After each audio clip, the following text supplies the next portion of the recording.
I'm so excited to have all of you here. This is a bit of a dream of mine to have this symposium, which we titled The Fourth Trimester, Surviving and Thriving After Baby. And it's so important to me because I survived and you know, it was a tough battle, but I want all of you all to also survive, and not just survive, but thrive. And so this symposium really puts that all together for you and gives you a much better chance at really having a good postpartum experience.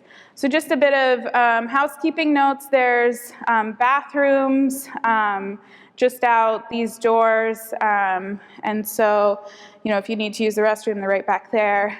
And we'll have our three speakers discuss for about 15 minutes, then have a Q&A session. So if you could come up to one of these two microphones when we get to those Q&A sessions. And then after that, we will have the break and then another sort of three people panel discussion at the end. So the reason why I started developing this program is because I am a postpartum preeclampsia survivor, and I am one of 60,000 women each year who will experience a near miss and nearly die during pregnancy due to pregnancy-related complication. And so my story starts last year when I had my son Jeffrey on Mother's Day, and it was the happiest day of my life. And you know, I took this picture with him, just sort of expressing my just joy and gratitude to finally have him. And I was really excited, but I had also read this article the day I was induced from the Lost Mothers series that had detailed the experience of a woman named Lauren Bloomstein who experienced severe postpartum preeclampsia. And despite the fact that she was a NICU nurse, her husband was a doctor, she ended up passing away due to complications of a stroke during her postpartum preeclampsia. And I took that with me during my whole sort of postpartum experience, because I was like, I want to make sure I advocate for myself. If something like this happens, I wanted it in the back of my mind. And as it turns out, 4 days later, after I had my son, we had just brought him home from the hospital, and I started feeling a little bit off, which a lot of women who experience this, that's kind of what they feel. They just feel off. So I went, checked my blood pressure, and it was high. So I thought, okay, I'm stressed. Maybe I just need to, eat some dinner, take a nap. And so I went to go lie down, and I had this feeling, this overwhelming feeling that if I go to sleep, I won't wake up. And it terrified me. And so I went and got my husband, and I was like, we need to go to the emergency room. And so we packed up my 4-day-old little baby boy and went to the local emergency room. And I thought, okay, I've got a high blood pressure, I've got a headache, I've got chest pain, I'm bloated beyond reason, my feet are so huge I'm wearing my husband's sandals. This is classic preeclampsia, I should be, treated pretty quickly. But when I got there, I was pretty much dismissed. And I, in fact, was told from the doctor that you do not have preeclampsia. And so, at one point, my blood pressure peaked at 200 over 115.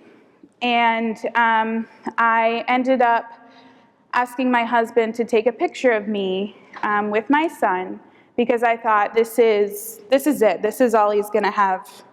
This is all he's going to have left of me. And this is one of those photos. And I think you can see in my face, I'm trying to smile, you know, but I'm just terrified that I'm gonna leave my son. And luckily, he finally got a hold of the on-call obstetrician at the main campus, and she, you know, said she has preeclampsia, and I was transferred and taken care of, and I could finally breathe the sigh of relief that, okay, I'm saved, I'm gonna be here for my son. And since that experience and knowing that it was a story that saved my life, just reading an article, I knew that I needed to share my story with others. And so since that day, I've really become an advocate, and actually I've recently partnered with Merck for Mothers, which funds a lot of resources to really go out there and explain to other moms that, you know, you need to be persistent in your care, you need to advocate for yourself, and also to let other near-miss moms know that they're not alone. There's 60,000 of us a year, and it can be a very isolating experience, and just knowing that there's other moms who can sort of relate to your experience is really, really helpful.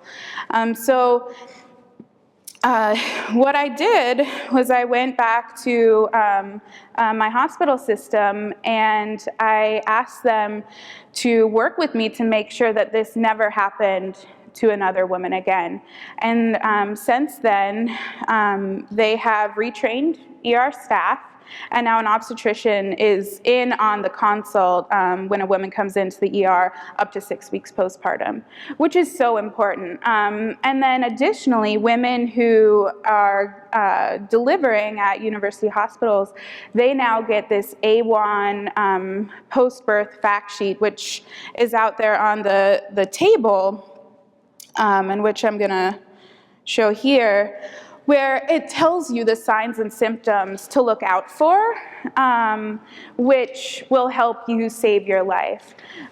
So it sort of goes through, you know, pain in your chest, obstructive breathing, seizures, thoughts of hurting yourself or your baby, and then the birth one is bleeding, incision that's not healing, red or swollen legs, temperature of 100.4 or higher, and then what I was experiencing was the headaches that does not get better even after taking medicine, or bad headaches with vision changes. That was the one that would have clued me into the postpartum preeclampsia that I had, because there wasn't something like this before. And so now, women delivering at UH, they're given the tools to recognize their symptoms, and now you all have the tools to recognize your symptoms.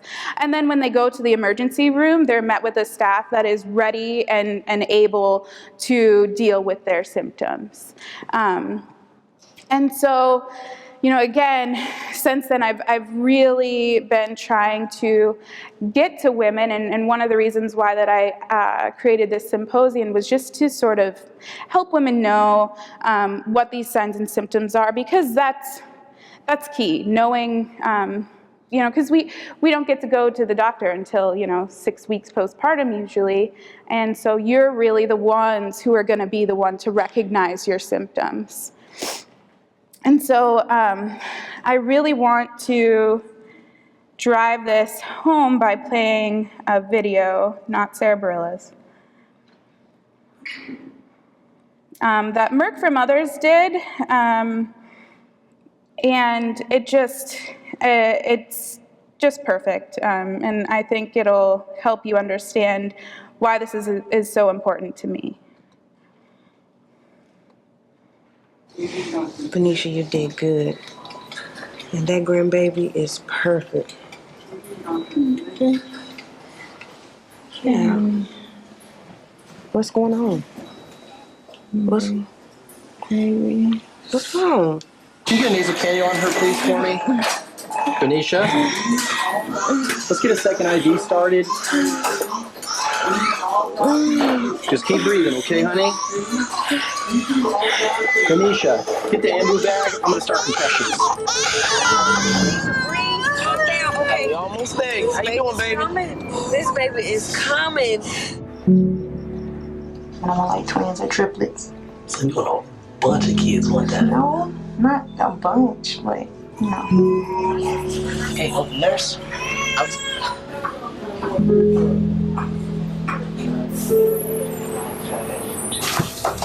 Man, all I want to know is how long God. What's wrong with you? Oh, I knew it. I knew it. Oh, my goodness. Oh, I'm going to be a grandma. Anisha. Is that like Peruvian? Sure. I'm married, by the way. Venetia. Venetia, call me before y'all, like 30 minutes before y'all getting finished. What do you mean you don't know? Okay. It's okay. What about we find seafood Seashells? you can cook? You want me to find it in the sea? No, we're both finding it this time. Okay, we're both going to find it. Look what I got. Oh, what do you got? This way, go. One more time.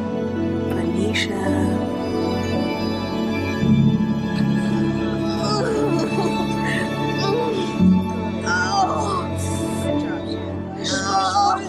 An American mother in 1990 had a better chance of surviving childbirth than her own daughter does today.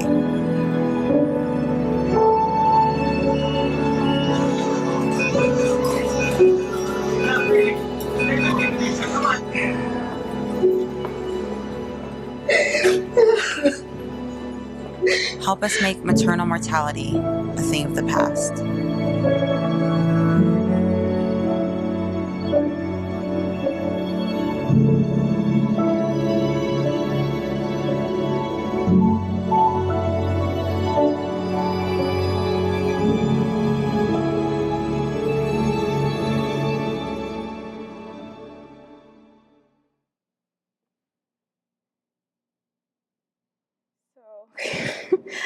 The video is always really hard for me to watch. It really highlights why we're here, and helps you realize that there is a problem.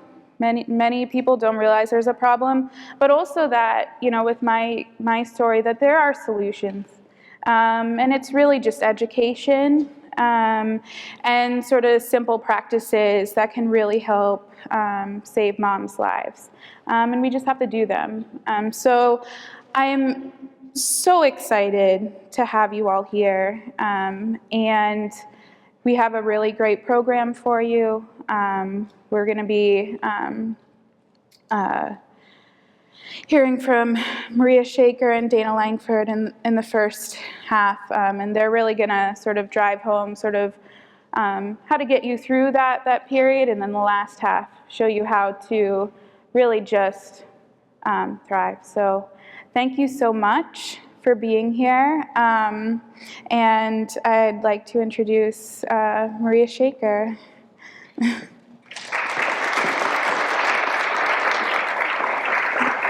Thank you so much. Yeah, yours is right here. Thank you. Mm-hmm.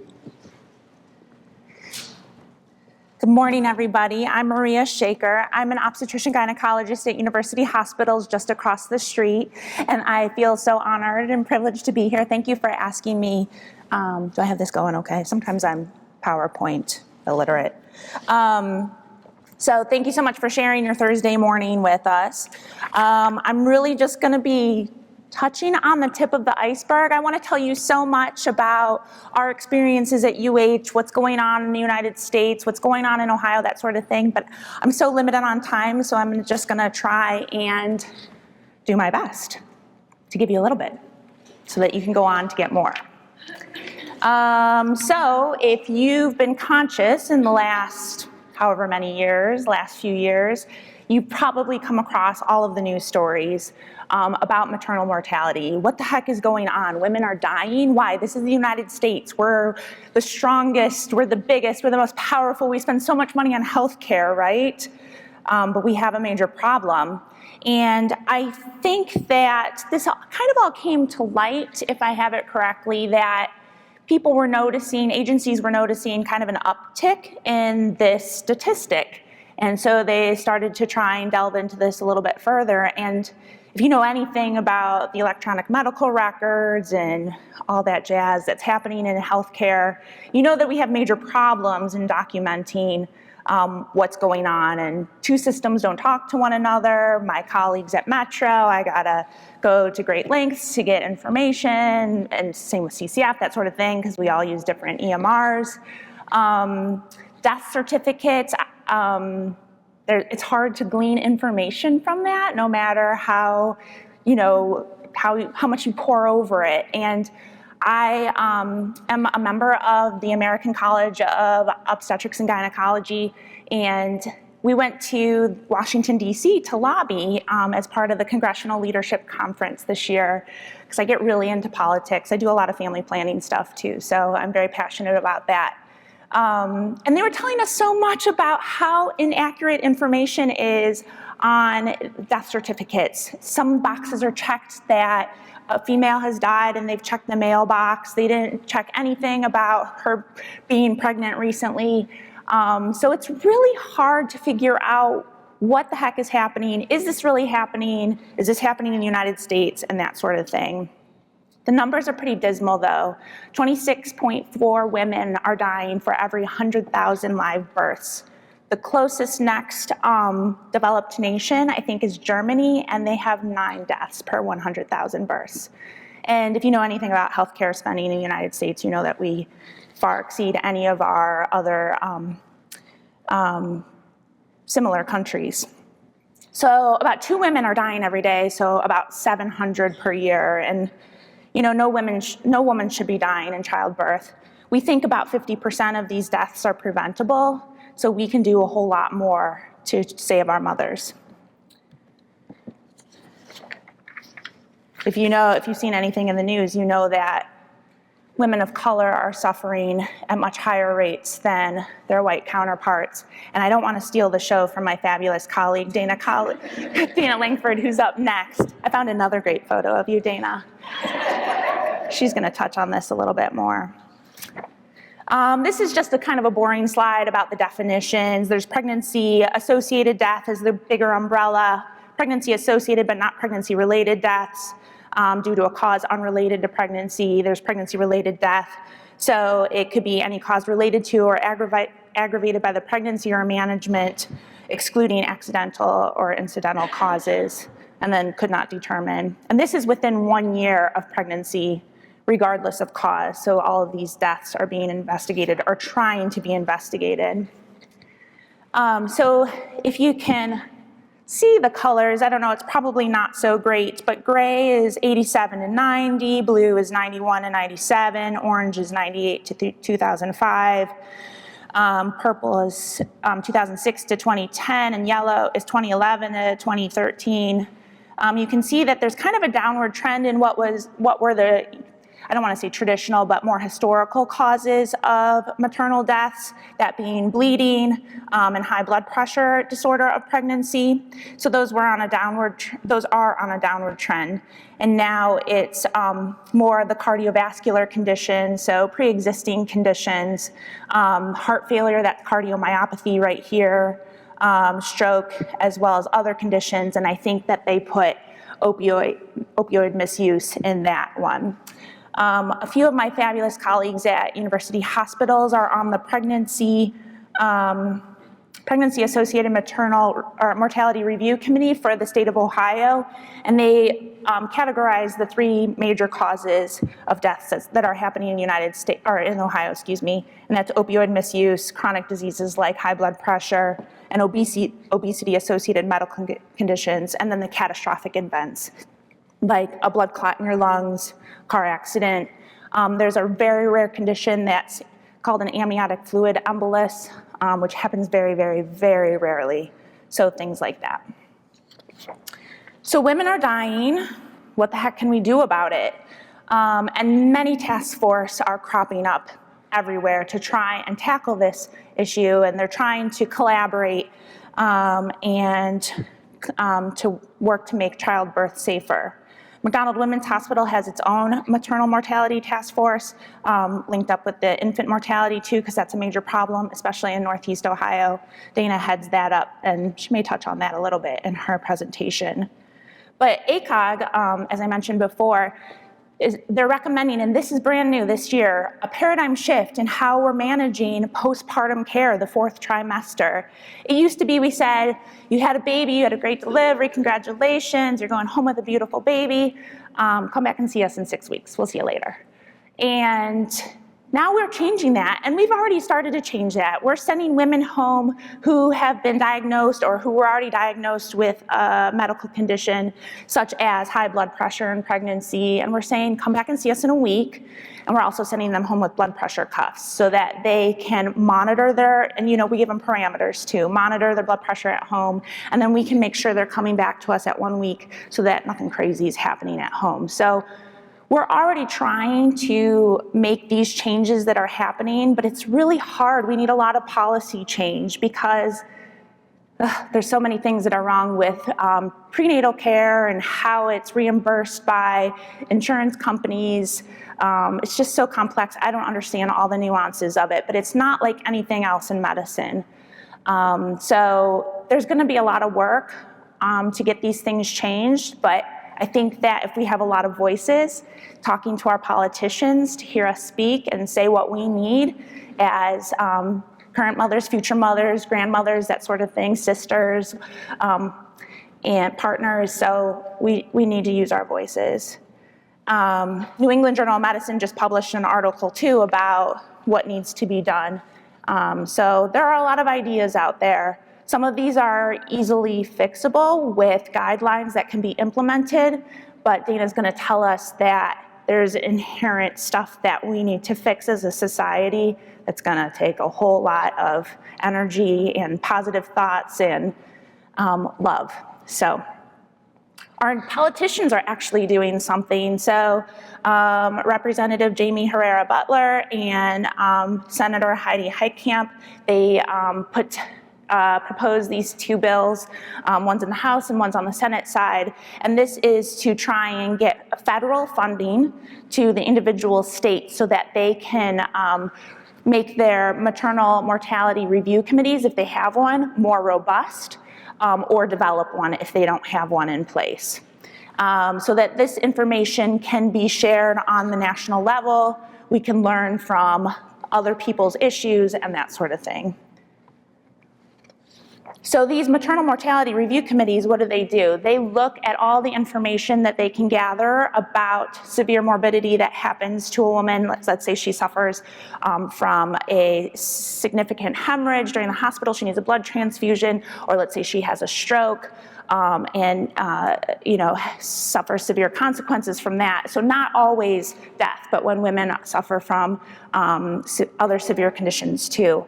So they look to see if all of this information is accurate. They determine the cause of the maternal death. They determine if this is preventable or was preventable. What were the contributing factors to the death? They make recommendations and initiatives to address the contributing factors and then determine what the potential impact can be from these recommended initiatives. This is just a graph from Texas's Maternal Mortality Review Committee's findings and the causes of their deaths. And from this information, they were able to make evidence-based screenings and referrals. Our current president of ACOG is actually, she headed up this Maternal Mortality Review Committee, so this has been this was part of her campaign and her major platform now during her tenure. So what's Ohio doing? We have a pregnancy-associated mortality review, so that's our MMRC, and it's made up of multidisciplinary experts. I'm very proud to say that 10 of my colleagues go down to Columbus, and I think it's either quarterly or 3 times a year. And they contribute to, or they are part of this committee, excuse me. So they're identifying and reviewing the maternal deaths that are occurring in the state, determining the underlying causes at the different levels, and then they're making recommendations for how we can make these changes. A lot of what comes out of this is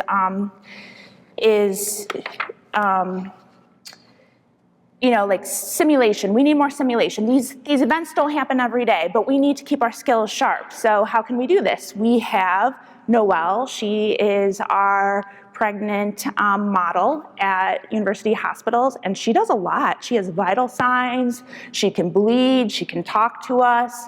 And so we go through these regular drills to keep us trained so that we can recall the medications we need. We can develop communication skills with our colleagues in nursing, maybe some that we don't interact with every day because we're always on labor and delivery and we're not always on the postpartum floor, so we don't know everybody. But we need to be feeling comfortable so that the nurses can talk to the providers and say, hey, I'm really concerned about this patient. This is what's going on with her. Ways to communicate efficiently, that sort of thing. So this is a great way to practice our skills. Noelle can do a lot of stuff. She can have high blood pressure. She can be bleeding. I don't know, I can't remember all the other stuff that she does, but she's a pretty great team member. There are lots of guidelines that are coming out, some bundling of information that is also integrated into certain electronic medical records. And in terms of what University Hospitals is doing and has been doing actually for a pretty long time, it's funny, I did my training at University Hospitals, so I've been there since 2010, and we always joked and we would make this little sign and we would say, and we would just point right here, and that meant that we were putting the patient at the center of our circle, and that was kind of our goal always, and still is. So there's our little patient, and her support people are there. Call the midwife and the OBGYNs are there. Nurses, bedside nurses are there.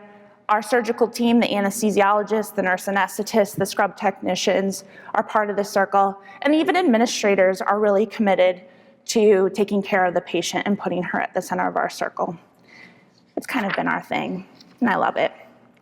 More specifically about what we're doing at Mac House is, as Marie mentioned, we have done emergency department education all throughout the system so that when somebody presents to maybe a little bit more remote of a facility, they're a little bit more comfortable about how to manage a newly postpartum patient and what they need to do to get her stabilized to get her to main campus. We've revamped guidelines to treat high blood pressure, and all of this is evidence-based and based on what's coming out of ACOG and the recommendations there. It's kind of like our governing body. We've developed massive transfusion protocols, and that's part of trauma coming in university hospitals too. A lot of that information comes out of trauma care. But a lot of bleeding can happen during pregnancy and with delivery. So we want to be able to replete the patient with whatever she needs in terms of blood products. Even to prevent massive bleeding at the time of delivery or the effects of it, we want to improve blood counts during pregnancy. And so we've been doing a lot in terms of boosting those blood counts with iron supplementation, getting IV iron as part of our process if somebody is not able to tolerate their iron by mouth. We frequently have safety huddles. We talk about all the patients with all of the providers. We get all of the nurses involved. The anesthesiologists present to our safety huddles, and these occur pretty frequently on labor and delivery. Dr. Lulu Zhao, who's in the upper right corner, she has started an opioid dependence clinic for our pregnant patients. This is relatively new, but it's already off to a great start because opioid use is one of the big contributing factors to maternal morbidity and mortality in the state of Ohio. We have a great women's mental health team at university hospitals. We have a few psychiatrists on the team, some psychologists, and it's just a dedicated team of providers who want to take care of women during pregnancy and immediately thereafterwards. I mentioned the Maternal and Infant Mortality Task Force. We've implemented maternal early warning signs. So that's just a way to monitor a patient's vital signs immediately after delivery to alert us if something's changing quickly in a patient. We have transfer agreements between the different hospitals for certain medical conditions. And so that would be levels of maternal care. That's one of the initiatives that's coming across nationwide, actually. We have programs to discharge patients with newly diagnosed high blood pressure with a cuff to measure at home and parameters to call and a representation on the PAMR. I also wanted to mention that we have a great partnership with Birthing Beautiful Communities. They're our doula service, and I hope Dana will talk about them a little bit more, but they provide free labor support to our patients and a lot of education in the antepartum period. So what can you do? You can get healthy before pregnancy, okay? So maybe it's a little too late for you. Maybe you're pregnant. Hopefully you are already healthy. Find a provider who's gonna listen to you. That's the most important thing. It may seem that we're not listening to you, we're typing at our computer, but ask them questions. You will find that you will develop a therapeutic relationship with somebody. Stick with that person. If you don't, find a new person. Be healthy during pregnancy. I wish we all looked like that, but not a lot of us do. That's the minority. Find your tribe. Find a group of women. Find your advocates who are gonna speak for you. Be careful what you find on Dr. Google. Dr. Google may tell you it's a brain tumor when you just have a headache. Find some other information. Dr. Marjorie Greenfield has written an excellent book about the Working Woman's Guide for Pregnancy. Speak up for yourself, be an advocate. I can't say that enough. If you're concerned about something, please let somebody know. If they're not listening to you, find somebody else, all right?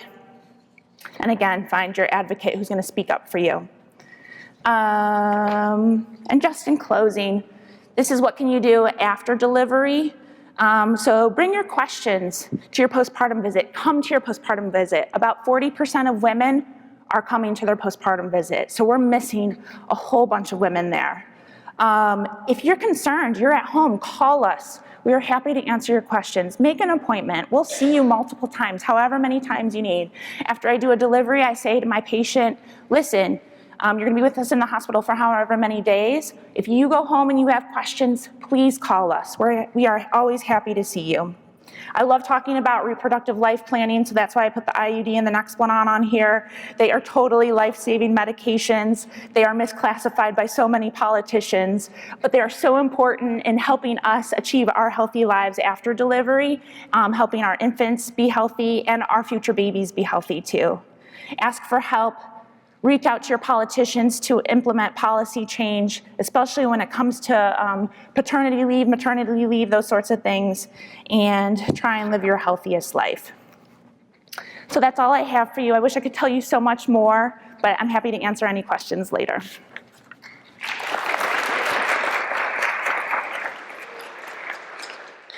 Thank you so much.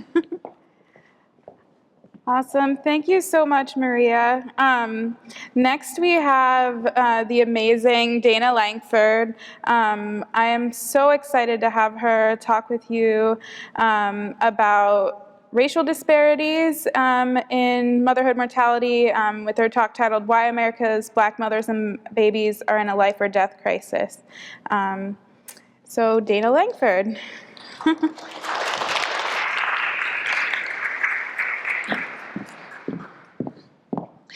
So unfortunately, Maria just reminded me of stuff I did not include in my presentation.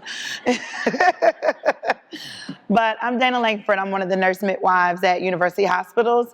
I'm also chair of our Maternal Infant Mortality Committee. MacHouse has heard the call that we can't continue to separate out maternal mortality and infant mortality. And for whatever reason, we continue to do that in healthcare, because if we can save all the babies in the world, it doesn't help if their mommies are dying and vice versa. So we have combined our committees and made sure that it's a dual effort to try to save. So why America's Black mothers and babies are in a life, oh, wait, I might not know how to do this. Oh, okay, yep. Are in a life or death crisis. So the New York Times produced their big article that came out a few months ago, and it brought so much attention to this crisis. And so this is just kind of a dedication to that. And as a Black woman, to open the New York Times or to have everyone talking or to open your internet, Facebook, whatever, and to see the answer to the disparity in death rates has everything to do with the lived experience of being a Black woman in America. That was the most powerful statement for me, because as a Black woman living in America, especially a professional Black woman, you think that your experiences are separate, you think that you're crazy for your experiences, or people tell you that your experiences aren't that big of a deal, or that was in the past, we're in a post-racial society now, is always my favorite quote. But to know that somebody actually knew that the lived experience that I was going through daily was causing Black women and Black babies to die was just amazing to me. So here's what we know, the definition. I think Maria did an awesome job. Maternal mortality is the number of deaths due to pregnancy or labor per 100,000 live births. Less than 50% of all states have an active legislation, which Maria touched on, requiring us to have numbers and reasons for the maternal mortality rates. Healthy People has set a goal for 2020 to reduce that rate by 10% between 2007 and 2020. Unfortunately, we don't know how, and we don't even know what the real numbers are. So how did we get here? This is always my favorite graphic to describe equality versus equity. We can fight for equality as long as we want to, all we want to, but the issue is some people are still going to be at a disadvantage.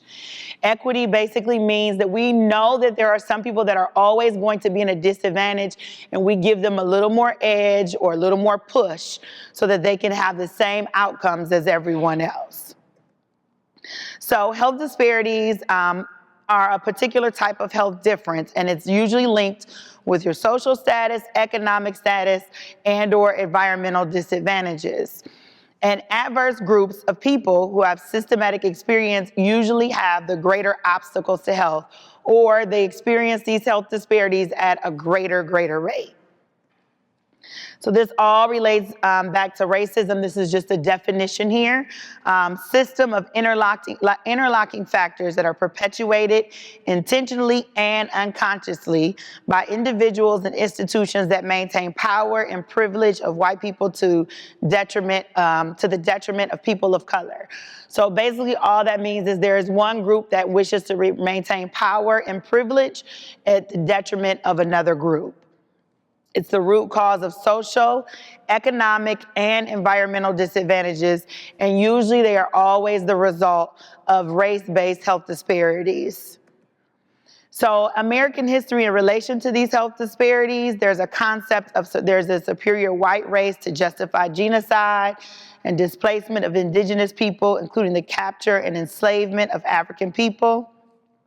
In the 19th century, there was legal categories used to support these inherent biological differences between the race. So there was a portrayal of people of color to be lazy, stupid, lacking direction, and responsible for their own plight.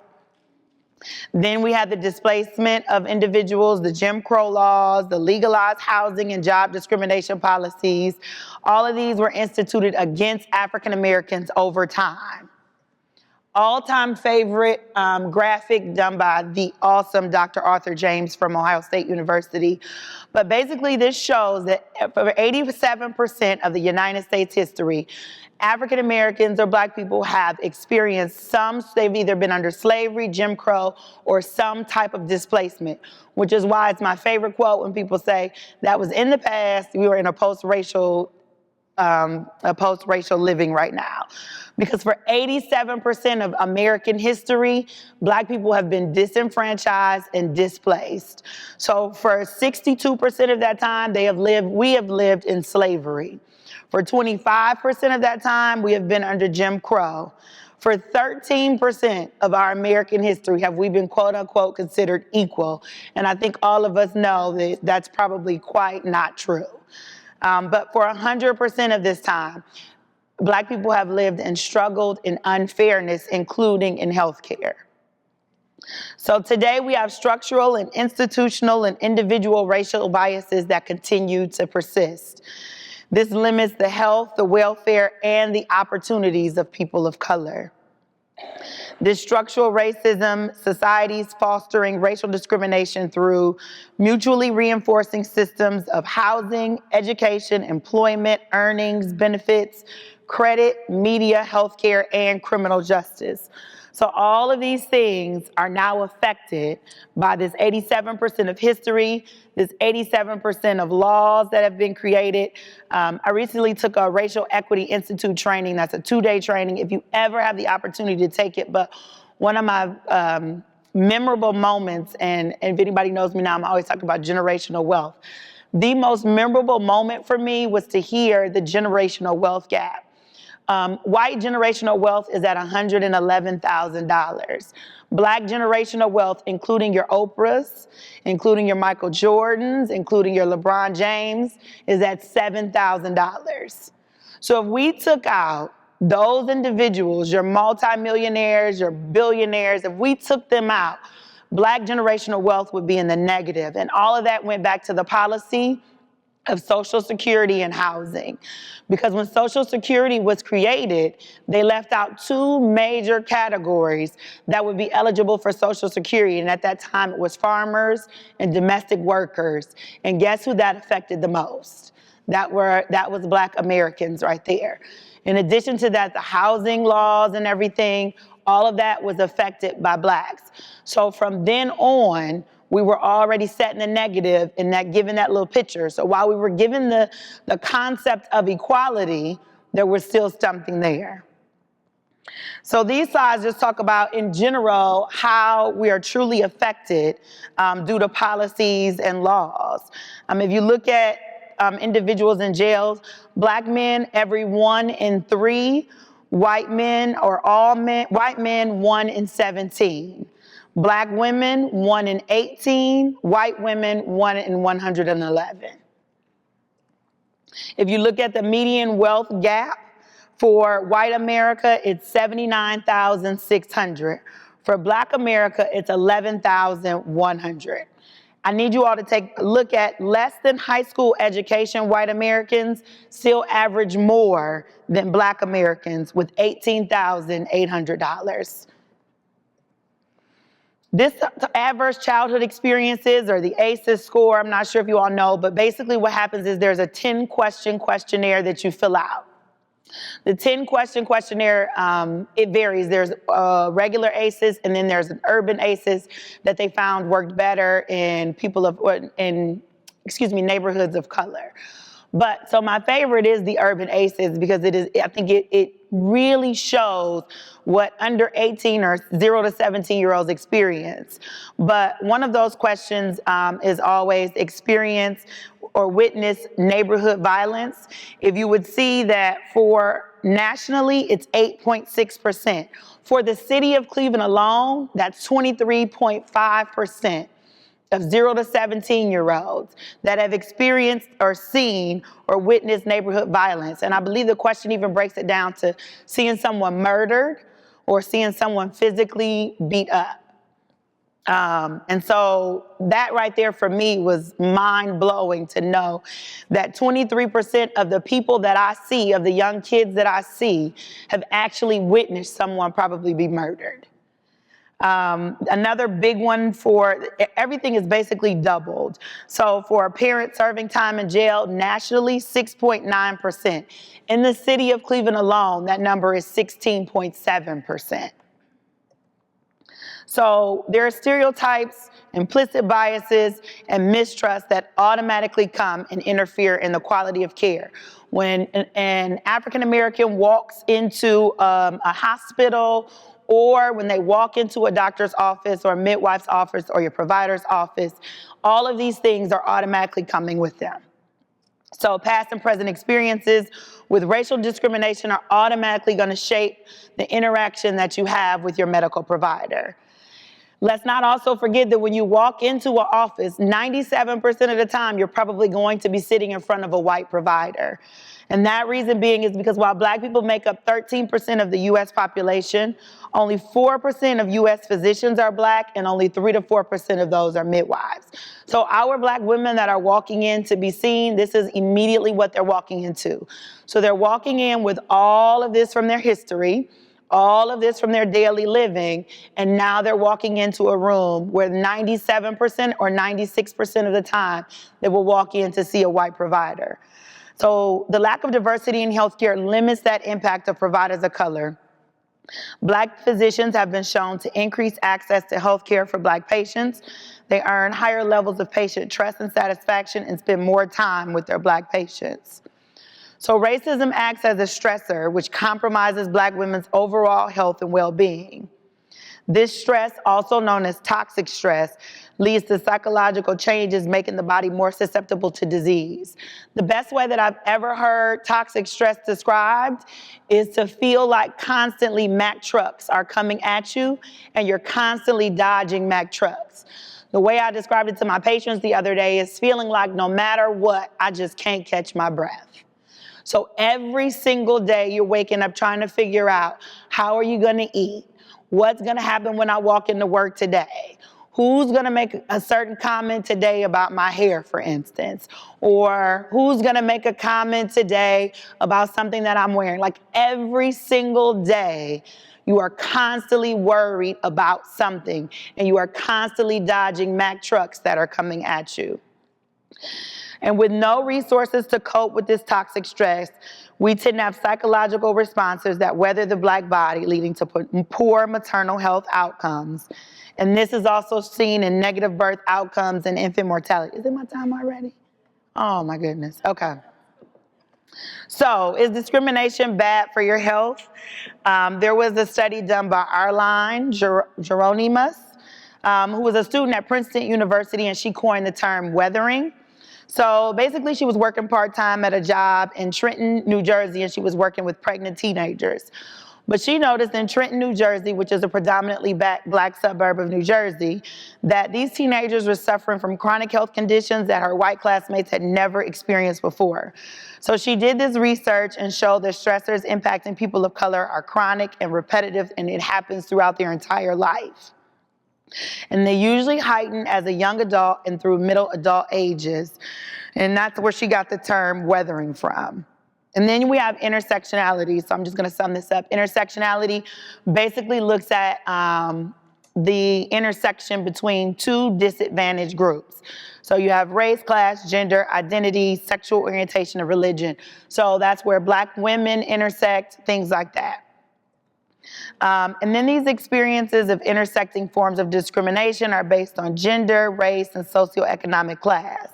So inside the healthcare system, we have this intersectionality, this prejudice, this racism.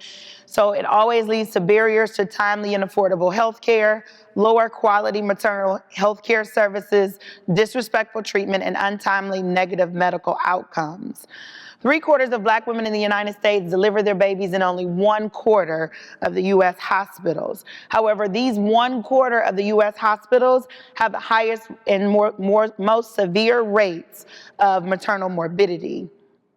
In a 2013 National Healthcare Disparities Report, Blacks and Latinos received worse care than whites in 40% of those measures. Poor people compared to individuals with higher income received worse than 60% on those measures. So to sum it up, Black women are 3 to 4 times more likely to die from pregnancy-related causes than white women. Merck has awesome videos, but at the end of one of their videos, it says every 2 minutes, a woman dies from childbirth or childbirth-related complications. If that number is astronomical for you or makes you gasp or clutch your pearls, imagine that 3 to 4 times those women are Black women that are dying. So, and this applies across educational levels. They have control for socioeconomic status. So no matter what, Black women across the board, I myself, as I stand before you, have a 3 to 4 times more likely chance of dying in childbirth or childbirth-related complications. We all heard about Serena Williams. She really put it on the map for us. Here was a Black woman that had all the money and begged for someone to save her life. Begged, knowing there was a history of of DVTs. She literally begged for them to save her life. This mother died when the ambulance came after postpartum. Her mother asked that they take her to the hospital. The ambulance refused because they told her that her insurance probably wouldn't cover the ride. Kira is another great one. This is Judge Hatchett's daughter-in-law. Her husband has been an awesome advocate for us as well, but he fought for his wife for, I think it was 8 hours. 7, 8 hours. Yes, he fought for his wife for 8 hours and literally watched his wife die in front of him for 8 hours, begging for them to do something. When they finally took her to the back for surgery, they opened her up. She had 3 liters of blood. So that's 3 pop, basically, 3 1-liter pop bottles, 3 liters of blood in her abdomen, and she died immediately on the table. So every woman has the right to safe and respectful maternal health care. When birthing and pregnant women endure preventable sufferings, this leads to a fundamental health right that's being violated. The United States is the only country with an advanced economy where maternal mortality ratios are getting worse instead of better. And many poor maternal health outcomes are the result of laws, policies, and institutional practices that we can change. Maria already talked about the laws that are in place. So contact your senators and representatives. One of my representatives has still not signed on board and almost did not get my vote on Tuesday because she hasn't signed on. So make sure you are contacting. We've done this with March for Moms. Support March for Moms. They're out on the front line as well. We meet in DC on May 11th for the next March for Moms. Overall, just be good human beings. Translate meaning. The best way to describe that in one of my communication tactics is, so let me tell you what I'm hearing. Repeat back to people what you heard, because there could be a communication lack there or difference. And so if you repeat back to people what they've heard, they can say, nope, that's absolutely not what I meant. So let me repeat it back to you. Let's all respect each other. Accept that there's differences and there's similarities, but there's a mutual understanding and acceptance that we need to have for each other. Let's listen to others, be present and active, be honest in your communication, be authentic, give complete disclosure, and make sure we are all vulnerable. And be on the learning edge. This is the most important, and we learned it in REI. We discussed this in Grand Rounds. You are going to be uncomfortable. That means that you're getting it. So please allow yourself to be uncomfortable. And that is the end of my talk. So thank you all. Obviously, there was more.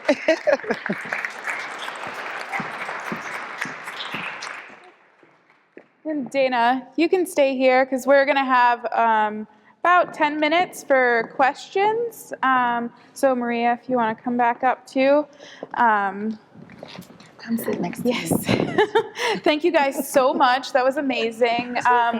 If anyone wants to come ask a question, there are 2 mics. If you guys, I guess I'll ask Maria first. Yes, really from me.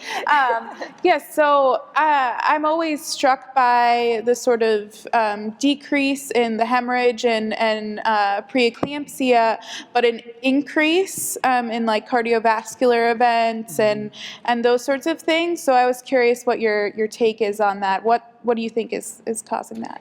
Well, we Americans, we're not so healthy. Oh, it kills me every day. I'm actually going to an obesity medicine conference next week to try and be an obesity medicine certified provider, because there are a lot of things out there that I didn't learn in medical school. And so a lot of that is contributing to, the change in how our heart functions, blood vessel disease, which contributes to preeclampsia or the development of it. Our diets, we're eating so many processed foods, and I don't know the evidence behind it, but I'm sure that's contributing to just our overall well-being. And if we enter into, people don't know it, but pregnancy is dangerous, even if we are healthy entering into it. If we're entering into it already at a disadvantage, then we're just even at greater risk for these other complications that can arise. Right. And I wanted to add to that too. So I had postpartum preeclampsia, and I came in there with this high blood pressure, and I was already obese, but I was massive because I was so bloated from, the condition. And I think part of the reason why he didn't want to listen to me was because he felt that my high blood pressure was due to my obesity, rather than a pregnancy-related condition. So definitely if you are someone who doesn't normally have a high blood pressure, or certainly during your pregnancy, and then it becomes high and someone's fighting you on that, I would definitely make sure to advocate for yourself. But I think it's really important, the link between obesity and these issues. Like, we just need to be a healthier nation. But a lot of the tragedies come from, not just that, but just people not listening. If you already have high blood That's what I'm gonna pressure, say too. Please advocate for yourself. Yes, if you have, Even for if sure. you have high blood pressure, you can. we should be able to control that or get you some type of help. But even if you already don't just say, oh, well, I already have high blood pressure, so it's not a big deal. It's still a huge deal. Yeah. Anyone want to come back? I feel like we all need to come in close. And Yeah, I know. just Like sit on a around in a Diaz circle. over here. Yes. My name is Joan. I'm a nurse at the NICU Step Down Oh, yeah. over at Rainbow. And I've worked there for 30 years, so I know all what to do with the infants. But then when we have the mothers who are discharged from MAC House and are rooming in, and they have difficulty, this was good information to bring to the Rainbow nurses, to the NICU or Rainbow 4, or any place where there's postpartum. I'm going to bring the paper back to have it copied for a floor, but to have an in-service with us, because I've been in the NICU step down for 30 years. I know what to do with the babies. I haven't worked with adults for 30 years. Right. So one example is I had a mother who, and I had to do mandated for a double shift, so it was in the middle of night shift. I had a mom who was on the floor babbling nonsense. I knew she had a mental health issue. I knew she had a difficult delivery. It's like, okay, is this a mental health issue? Is this because she's having a stroke? Is this because she has low blood sugar? What is going on? And because it was the middle of the night and she was no longer a patient, she was discharged, it was difficult getting help to get her someplace to be seen. After about an hour of arguing with people, we finally found transport. We did bring a wheelchair and we took her, to be seen. But again, it's like a lot of times, we need these resources too, to know better. Because they have the great communication within MAC House. We need that over at Rainbow as well, because we'll see the mothers after they're discharged. I think your team does a great job. I mean, we get so many women over in our little emergency area on labor and delivery who say, I was just in, the NICU and the nurses encouraged me to come over. So we're really appreciative of you looking out for them too. But to know better what some of the signs are for them. Right. Absolutely. Yeah, when I was first pregnant, or first postpartum, I was going to this lactation consultant meeting weekly, and one of the weeks that I missed, there was a mom who came in with sort of classic postpartum preeclampsia signs. And I remember, the next week she ended up having to come back, and she had severe preeclampsia and HELLP syndrome. And I remember thinking, that I wish, the lactation consultant knew more information to be able to recognize her symptoms. And even just all these, there was like 10 plus new moms and they didn't recognize the symptoms. So I think, having more people who are aware of these conditions, where you're going to come in contact with new moms is super important. So yes, I would love it if more NICU nurses had this information.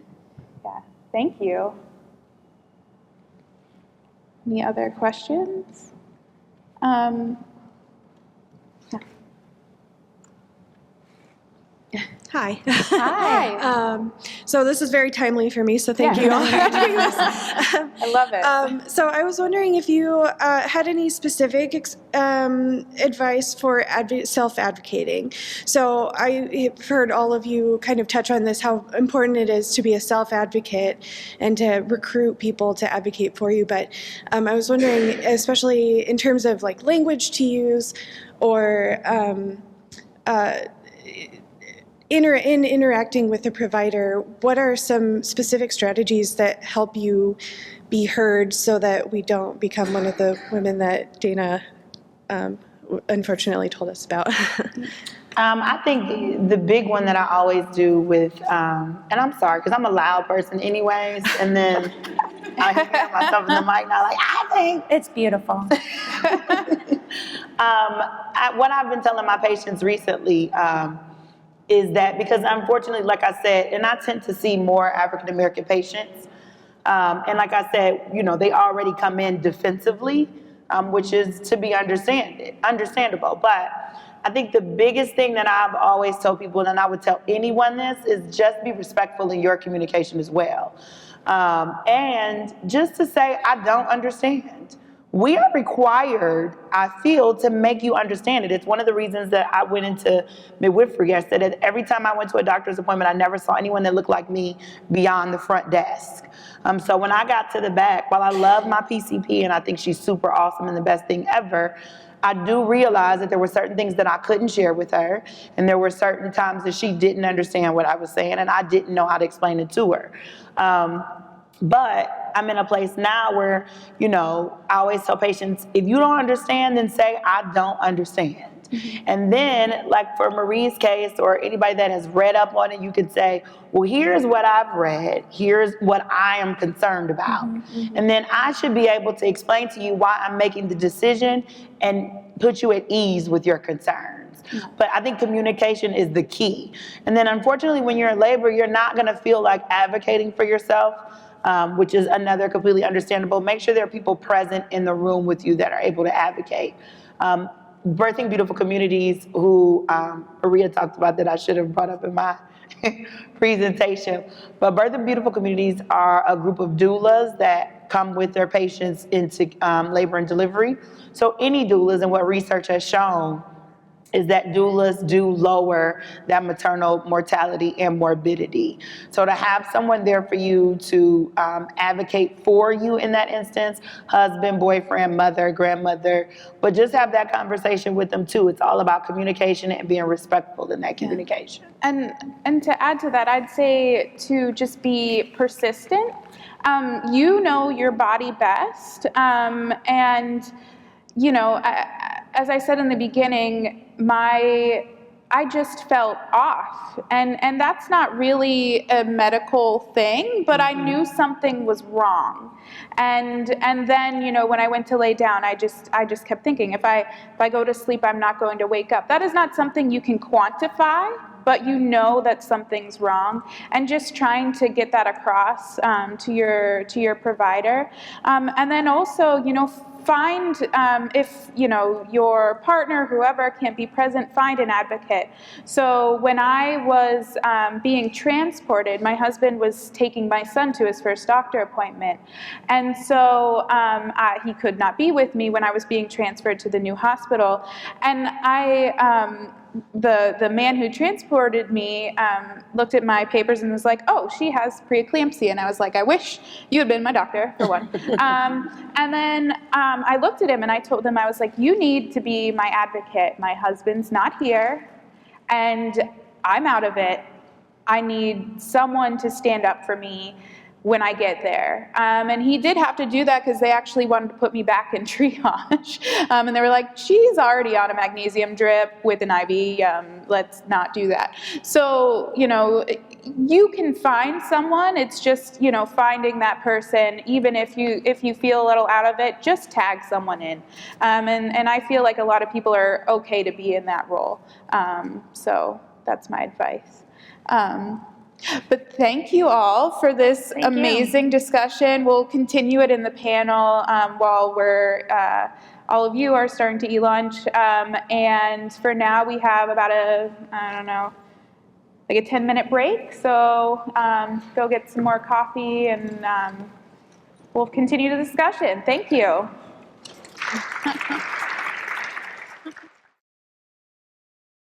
This second half is supposed to be our sort of thriving part of the session to help give you some tools. And one of the things that I think is so important is having family leave. And so I really wanted to make sure we had a presentation from Human Resources and what is FMLA leave for those who aren't case employees, and then some case-specific examples of what benefits you have here. So today we have Catherine Wilson from HR, and I'm really excited to have her partnering on this. Thank you.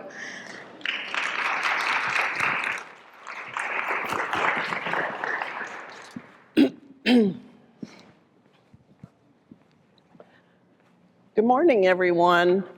Thank you, Marie, for inviting me to be a part of this. I, for one, was stunned when I first heard your story, so I'm so glad that you are getting the word out to everyone. I think this is important for all of us to share with all the women we know, whether we're in childbearing age, whether we have children who are childbearers or friends, whoever. I think we really need to do a good job of sharing this information. So my section is going to be kind of a nuts and bolts kind of thing. We are going to talk about, there we are, some of the benefits that you have, specifically a case, but laws in general, and then specific to case. My main thing is to make sure that you all have cases, contact information, so that if you have specific questions to your specific circumstances, you have resources that you can contact and speak privately to someone to talk about your particular circumstances. So with that, let's get started. As I said, I'm going to do an overview of the federal and state laws, and then get a little bit more specific with university policy and procedure and university benefits. So the FMLA was enacted in 1993, and it was created to provide 12 weeks of leave in a 12-month period for eligible employees for certain medical conditions who were not able to work during that period. So while there are numerous forms of medical leaves, today we're just going to focus on the pregnancy leave. So in general, any employee has to meet a couple of eligibility requirements, which is that they must have worked, in our case, at the university for 12 months, and that 12 months of employment does not necessarily have to be consecutive 12 months. It could be, there could be a break, but as long as it's within a 7-year period that you had 12 months of employment. Also, in the immediate 12-month period before you start your leave, you have to have worked at least 1,250 hours. So this is a duo eligibility. You have to meet both requirements in order to be eligible. And any leave that is taken during the 12-month period prior to your leave is deducted from the 12-week entitlement. And in situation, we are an eligible employer because we definitely have more than 50 employees. So we don't even worry about that. The federal law describes a serious health condition as one that makes you unable to perform the essential functions of your job.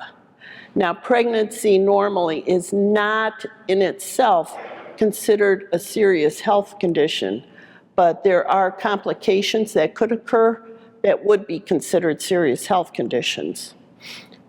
including recovery from childbirth, is considered a serious health condition and is subject to the FMLA. Leave to care for a newborn must occur within that child's first year of life as well. Ohio law also prohibits discrimination based on pregnancy, childbirth, or related medical conditions. And it defines its eligible employers as ones with 4 or more employees. If you work for any state or local agency, they're automatically all included regardless of the size. Childbearing must be considered to be a justification for leave for a reasonable period. And in 2005, Ohio law provided for a mother to be able to breastfeed her baby in any location of a place of public accommodation.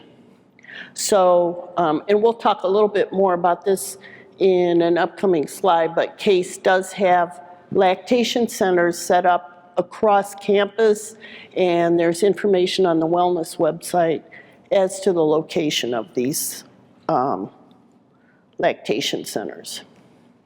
So to sum up, both federal law and the state of Ohio prohibit discrimination based on pregnancy or pregnancy-related illness or condition.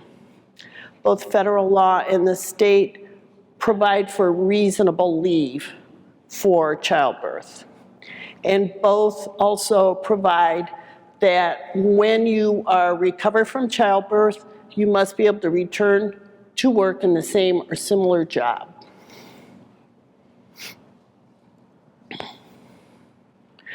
Sometimes people don't qualify for FMLA for a variety of reasons, and a case in that instance, then we follow state law, which means that your doctor will document that you need a certain period of time to recover from childbirth, and we're obligated to give you that time. Sometimes you go out on a pregnancy leave, childbirth, and you cross over your 12-month anniversary while you're out on leave. In that instance, you then become eligible under FMLA for FMLA leave, and it commences when you cross that date. So that's why my key takeaway here today is to have the contact information and stay in touch with your HR representatives, or in the case of postdocs, Diana Fox, as to what your status is and what's going on, so that you have the maximum benefit possible. So to specific case policy, since obviously we are an eligible employer, we do follow federal law, and we have a policy dedicated to it, and it is at that location on the website. Has a very long name. It's leaves of absence under the Family and Medical Leave Act, and there's many conditions in there, but like I said, today we're just talking about pregnancy leave. Again, if you start and you're not qualified for FMLA, but obviously you need to go out and have your baby, you will be covered by state law. And then again, if you cross your anniversary and become eligible under FMLA, that leave will be converted to an FMLA leave. Diana Fox in the Graduate Studies Office works with postdoc scholars and fellows, and then she determines eligibility and then lets HR know so that we can administer the leave. And so not only do we have lactation centers, we have in our policy the fact that for 1 year after the child's birth, a mother can take lactation breaks daily. They're unpaid breaks, but you must be able to take lactation breaks in order to express milk. So you work with your supervisor to determine when you would like to take those breaks and work that into your schedule. And again, if you want to see where these lactation centers are, there's a map or a list on the wellness website at CASE, and they will tell you where all the lactation centers are. So when you're out on leave, your medical benefits will continue as long as you're out on your FMLA leave, and you would continue to pay your normal portion of your health benefits. And of course, your job is protected since that's the law. So the whole purpose of the law is to guard your benefits and your job. The federal law doesn't care whether you're paid or not. And again, postdoc fellows and scholars work with Diana Fox, and she will help determine what your benefits are and your paid time. So for CASE staff, any sick pay you have, you can use as much as you have for your own personal medical condition. The recovery period that you need to recover from childbirth is certified by your doctor on the certification of healthcare provider. And again, if you cross your anniversary while you're out, that new sick time bank will not be added to your leave. That's not available to you until you come back to work. You can also use vacation pay when you're out on leave, and that's usually the order is you use your sick time first and then your vacation. There is a paid parental leave policy that's available to staff, and again, you have to be FMLA eligible for this, and you should contact leaves@case.edu to find out about your particular situation, to see what's available for you. A leave does not become unpaid until all sick and vacation is exhausted. Now, if you do run out of sick and vacation and you're still in your recovery or your disability period, you may qualify for short-term disability. And as long as you are through your orientation period and you're out for a minimum of 2 weeks, then short-term disability can kick in. Now that's a 50% benefit that will pay up to $400 a week. So best case scenario is to try and have at least 2 weeks of sick and vacation so that you can be paid during that eligibility period. There's also a vacation donation policy, and each school or unit has a bank where employees from that unit can donate vacation time.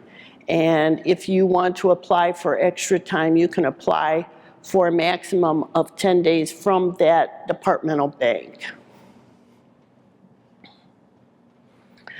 Faculty also have a paid parental leave that's in their handbook. So it's for tenure track, non-tenure track, and or specialty faculty members who are at least 50% effort and eligible under FMLA. And again, they need to check with their departments and also leaves at case.edu to see how much time they have available to them. And of course, we're not going to have a procedure without lots of paperwork. And so there's a leave of absence request form, and these are all on the website. You would fill that out with your supervisor to designate the time that you're going to need. And with pregnancy leave, it's understood that it's an estimated start date, generally estimated. And then the department just lets us know when to start. Your physician would fill out the certification of healthcare provider, which will specify how much time you need off to recover from childbirth. Once the child's born, we'll also want proof of birth from the hospital, and then a certification of healthcare provider for returning to work once you have gotten through the recovery period. If you elect to stay out an additional 6 weeks or whatever the remaining period is to meet the 12-week entitlement, we understand that. We still just need to know that you were released by your healthcare provider to return to work. And again, here's the Ask HR or 6964.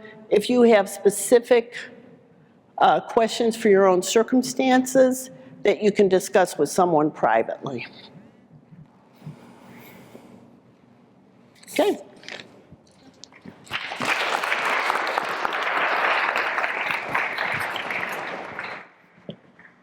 Thank you so much. Our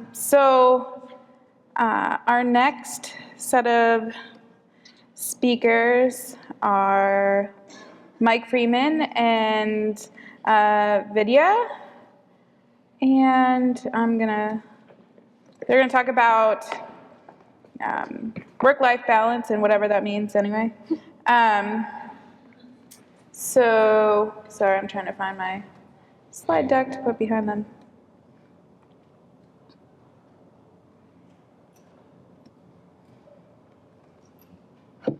So take it away, guys. Yeah. Thank you. Thank you, Marie. Yeah, we're so good on work-life balance, we didn't put together any slides. So we're just gonna talk. So why, Marie asked us to present about work-life balance and what it is, and so we figured we should at least introduce ourselves a little bit and why we might know something or not that we can impart to you. So Vid? So I'm Vidya Ramachandran. I'm a scientific writer at Cleveland Clinic, and I've been there for about 5 years. And I'm a mother to a almost 1-year-old. And I'm Mike Freeman. I'm junior faculty. I'm an instructor here in the Division of Infectious Diseases at Case.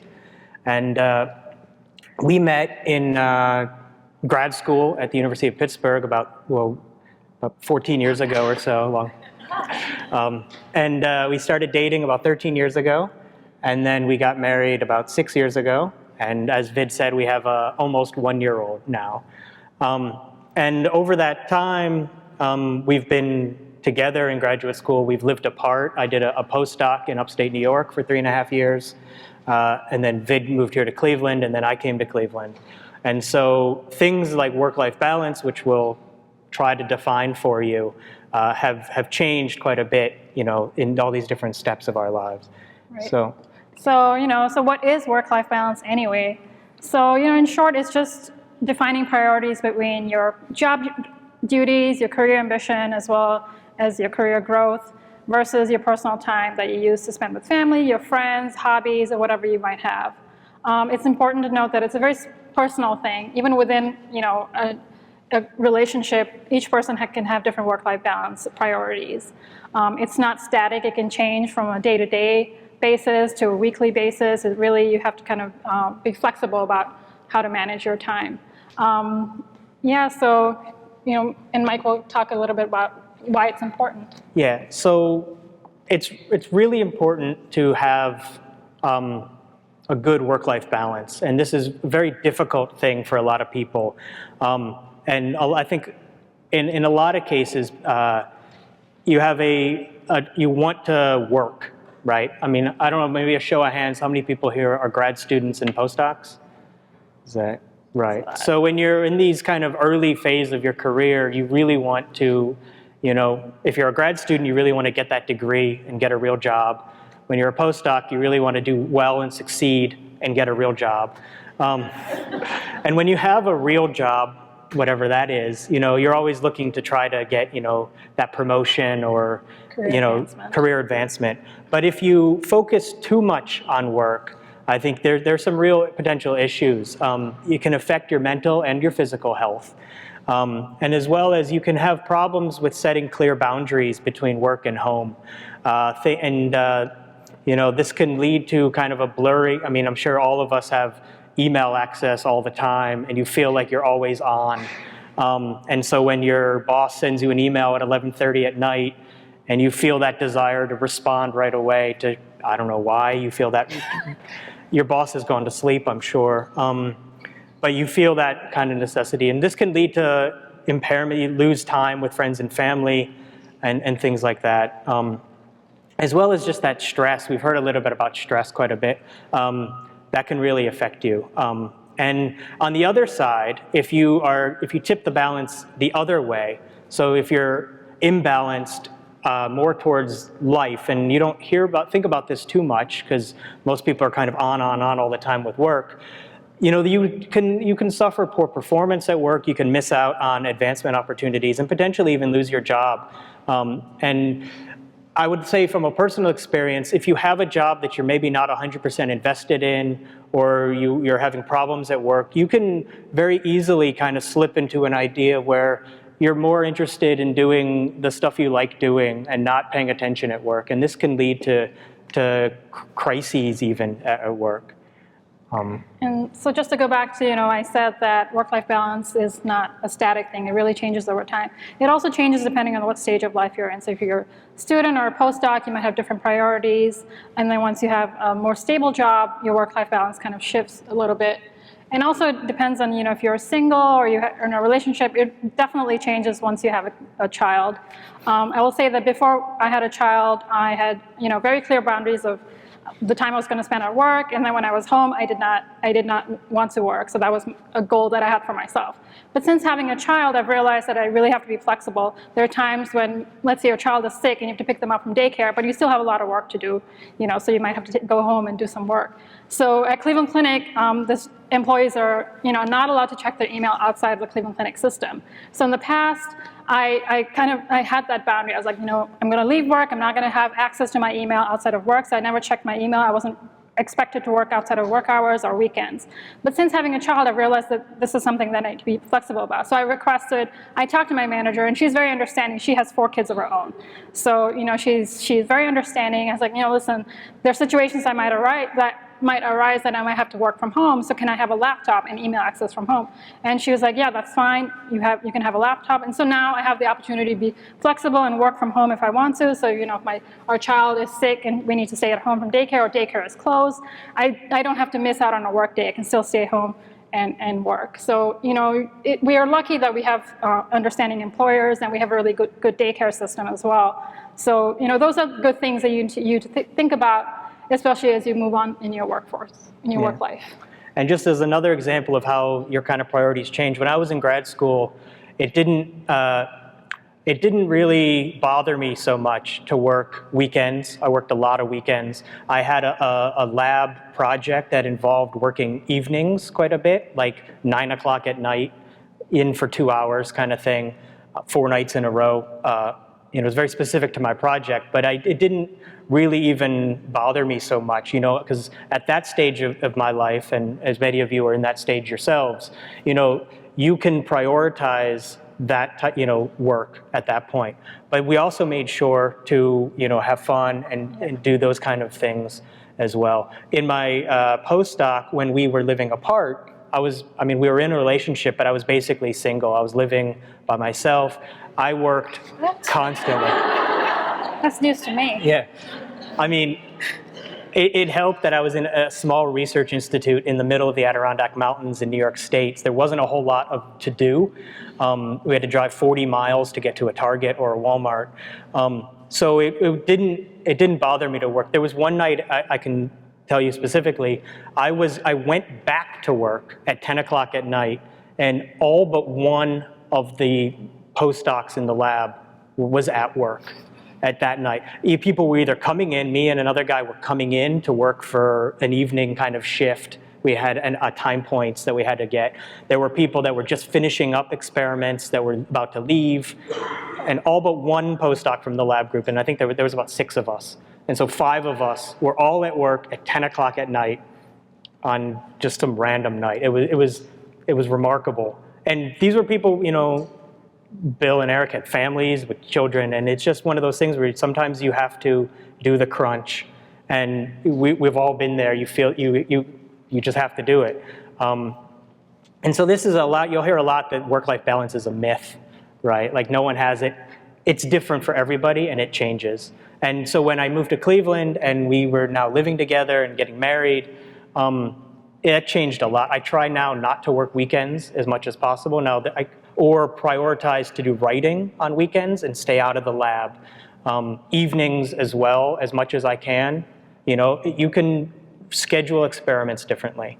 And after the birth of our child, and Vid went, so we both stayed home for about a month, and then Vid took the rest of her time, and I went back to work for a few weeks, and then there was a stretch there for about 2 weeks where Vid went back to work, and I came home and stayed before our daughter started daycare, and I came and worked from home. And you know, so it was one of those things where we were able to, because we had a good support network, we were able to kind of do these things.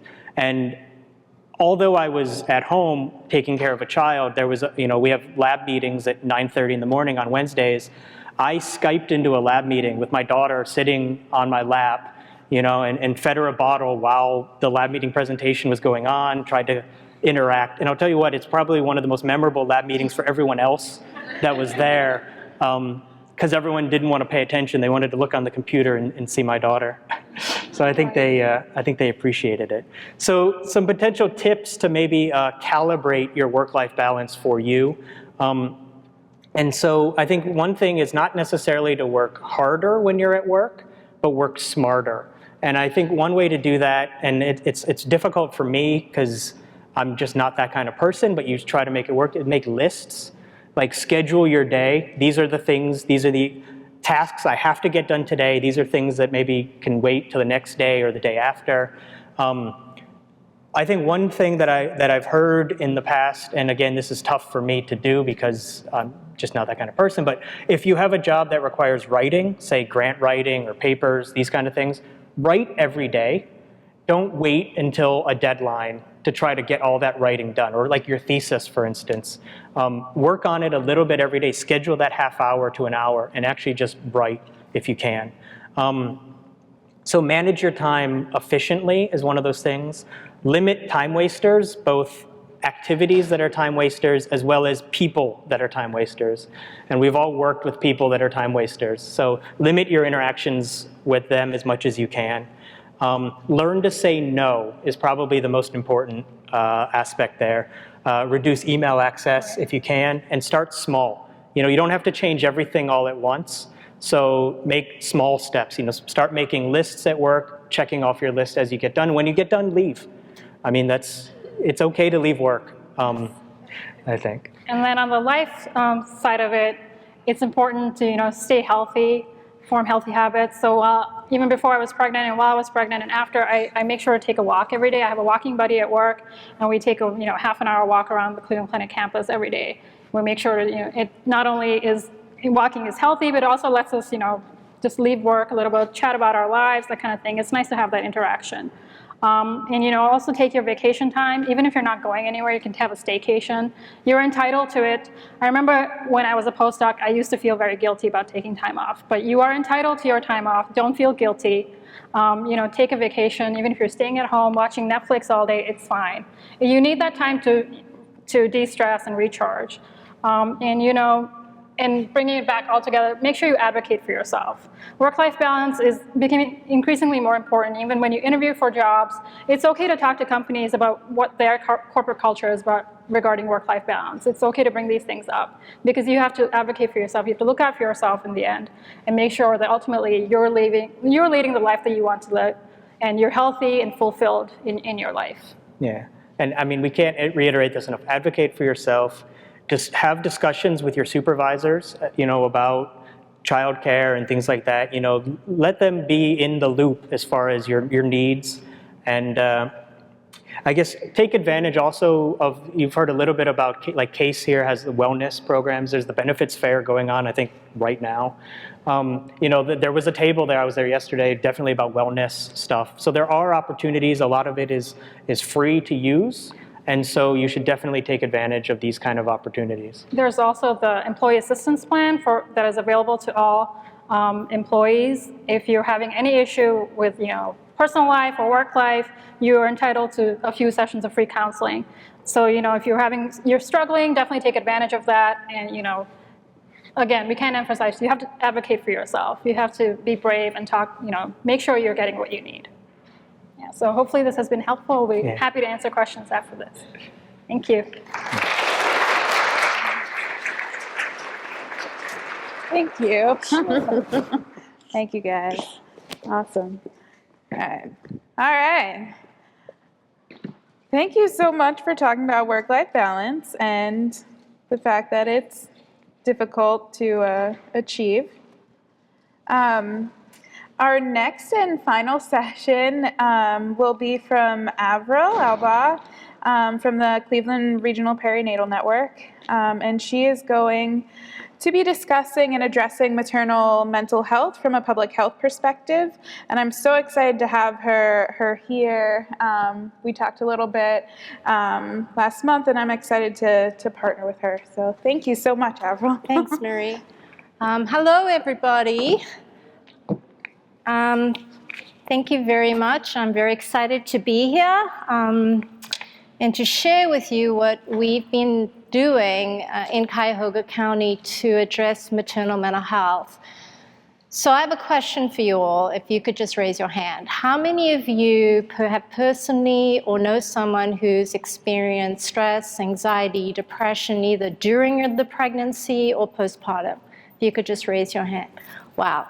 So that pretty much reinforces what I'm going to be sharing with you today. So just to talk a little bit about who we are. So the Cleveland Regional Perinatal Network has actually been around since 1975, trying to improve birth outcomes in our region, which actually includes 5 counties, although more recently, we've really just been focusing on Cuyahoga County and moved specifically into addressing maternal mental health and actually maternal child mental health. So we are entirely grant funded. These are our current grants. We recently, unfortunately, lost a grant from Ohio Department of Mental Health, Ohio Department of Maternal Child Bureau, the block grant. And they seem to feel that behavioral health was not a priority for pregnant and postpartum women. But we are relentless and we're keeping our eyes and ears open for grant funding to supplement that. So these are our current grant funders, Moms First through the City of Cleveland Public Health Department. We also have the Adams Board who funds us, along with First Year Cleveland, Applewood Centers, Ohio Guidestone. We technically are actually University Hospital's employees, but they don't pay our salaries. They give us some space. But our grant funders pretty much pay everything, including our salaries, right down to the smallest paper clip. So this is pretty much our mission. We have really evolved into the leader in mounting a broad community response to issues that surround maternal, child, and adolescent mental health. And the way we drive change through programs that are designed to educate, train, and build awareness. And we also link providers to necessary resources that connect women, children, and adolescents to valuable community resources. So what I'm really going to do is focus on our perinatal depression project. And this has been around since 2005, and we seem to still be going strong. And it's actually a good model of evidence-based practice. So what we've done is we've developed a very effective strategy to identify perinatal depression and also enhance access to mental health services in Northeast Ohio. And I'm going to tell you a little bit more about how we've done that and what we've done in a couple of slides. So the way we've done this is create a system-wide approach to screen and refer women at risk by establishing universal screening and referral protocols at all the healthcare institutions in Cuyahoga, as well as community agencies in the Cleveland area. We were evaluated by a Case Masters of Public Health student in 2012, And the feedback we got through surveys was that we had a pretty high, as you can see, provider satisfaction rate after implementing the protocols and using the tools that we've developed. We've also had quite an impact on statewide and national levels of public health. Our project is being duplicated across the state and several other counties. Back when Maternal Child Health Bureau was funded us, they actually took our model and put it into the RFP and said, if you want to be funded to address this priority, then use the model that Cleveland is using. What we do all the time is collaborate with our major stakeholders in behavioral and healthcare communities in the region. So before I tell you about the project, I think it's important to take a few steps backwards and also sort of look at the history. So the way we began was back in 2002.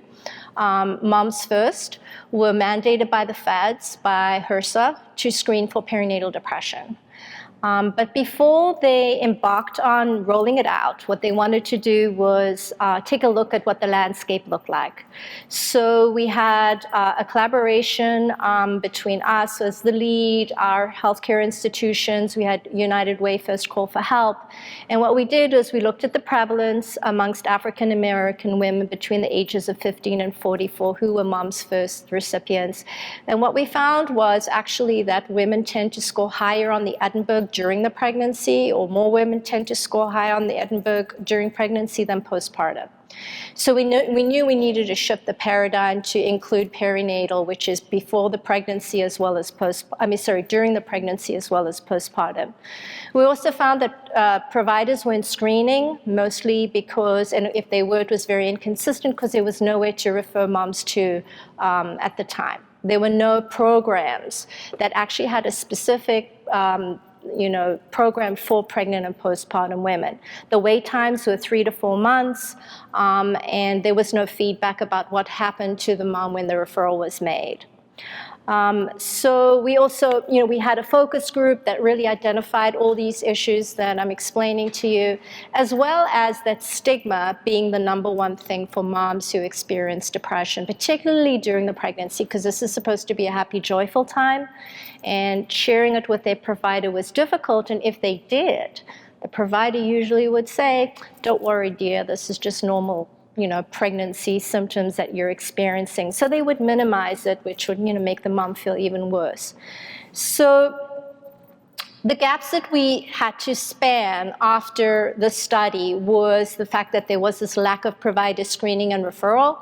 There was very little knowledge about what those mental health services were out there, and if they were, they did not hear back about what happened. Clients had a lot of difficulty accessing mental health services at the time. We knew there were these tremendous wait times, along with other barriers like transportation, childcare. How does the mom get to the mental health agency in the community? So along with no follow-up, in other words, there was no feedback to the referring provider about what happened to the referral, what the outcome was. There was also a need for public awareness. So how do we begin to address the issues? So the number one thing was we needed to reframe the concept of perinatal depression as a public health concern. We also advocated that screening be incorporated into clinical practice as a standard of care. So when a mom comes in for her prenatal visit, no different to screen her for diabetes or high blood pressure or whatever whatever other clinical concern there should be during pregnancy.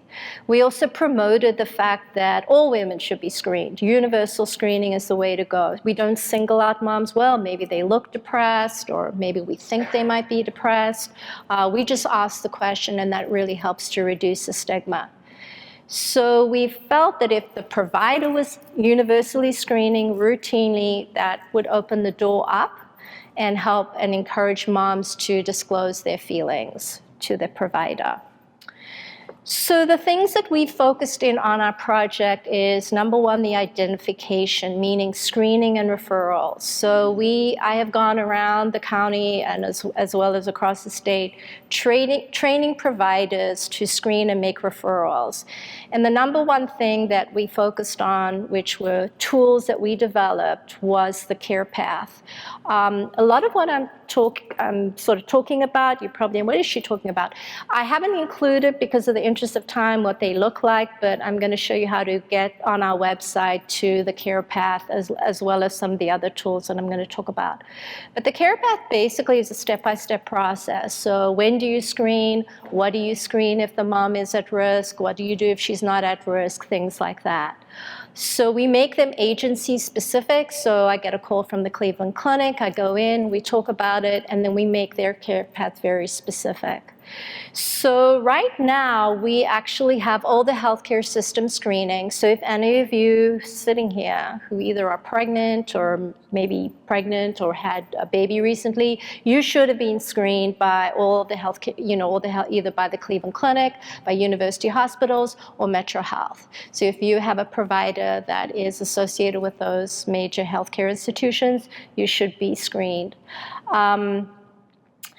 Along with that, we also had developed the maternal behavioral health referral form, which is basically, you can fill it out. It's a PDF fillable or handwrite it out, but actually fill out the information about the person you're making the referral on, and then fax and email it to the mental health agency.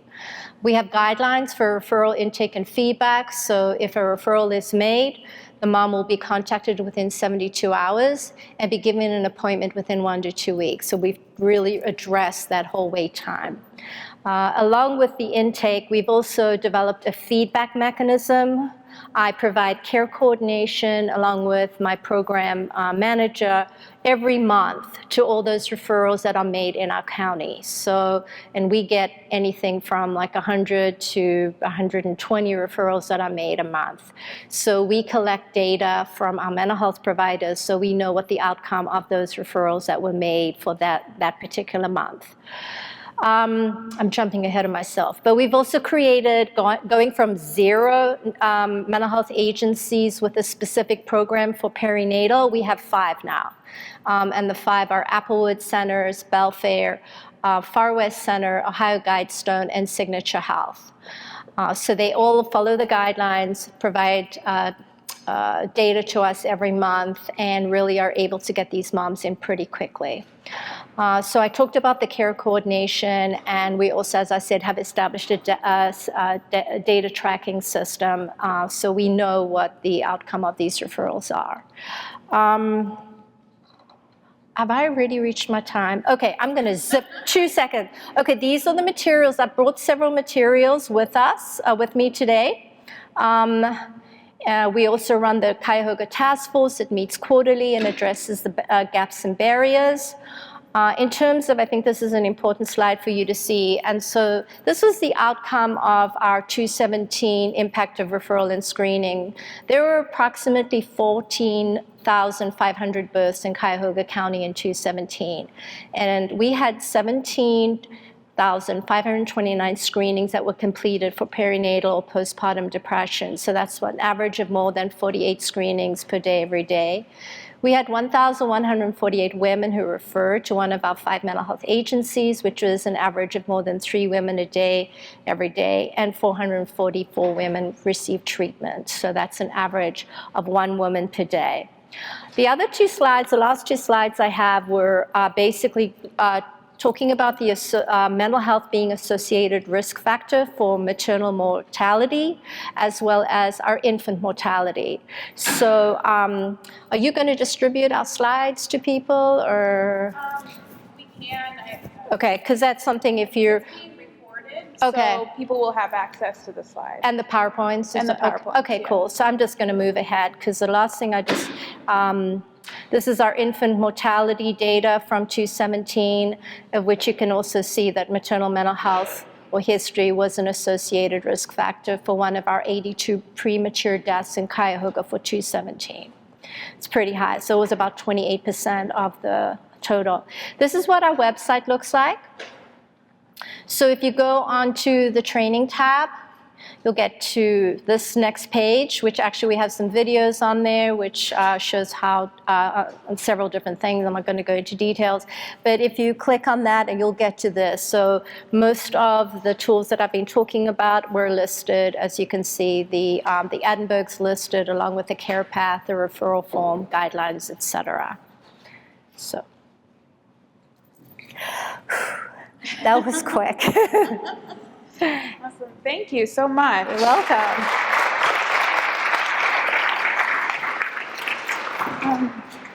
So now we're going to do another sort of Q&A with just the last few speakers. Let me grab this microphone. You can.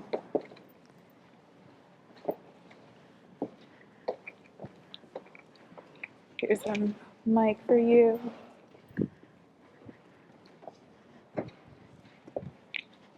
Okay. Does anyone want to come up? I have a quick question just on the HR perspective. How does anything that you told us change with respect to graduate students? So you referred specifically to the people that postdocs need to talk to. Does any of that, and a lot of it seemed geared towards staff, is there stuff that changes with graduate students? That is something that I think you need to check in with Diana Fox on from the Graduate Studies Office, because HR's primary function does deal with staff and with faculty, and she would be the one to discuss questions with postdocs and probably graduate students as well. Diana, who is it? Do you know who the grad students would go to?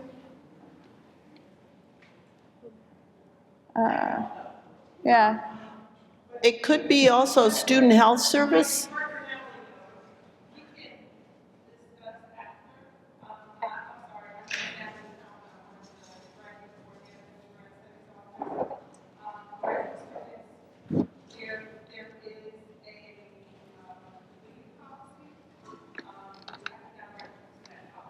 Yeah, I believe it's 6 weeks. 6 weeks for graduate students. Postdocs also get 6 weeks paid family leave, and then for the primary caregiver, and then 3 weeks for the secondary caregiver. I think that's also available to the 3 weeks for the secondary is also available to grad students. Is that right? Yeah. That's my understanding also. I guess, for one of the really important things for graduate students is that if you want to have this discussion with someone, it would be better if it wasn't the person in your department who, potentially has power over your studies.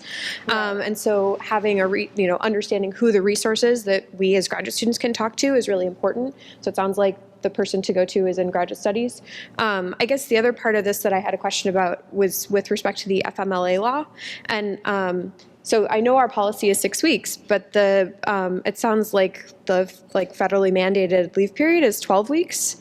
So is that 12 weeks unpaid? Okay. So the federal law is 12 weeks unpaid.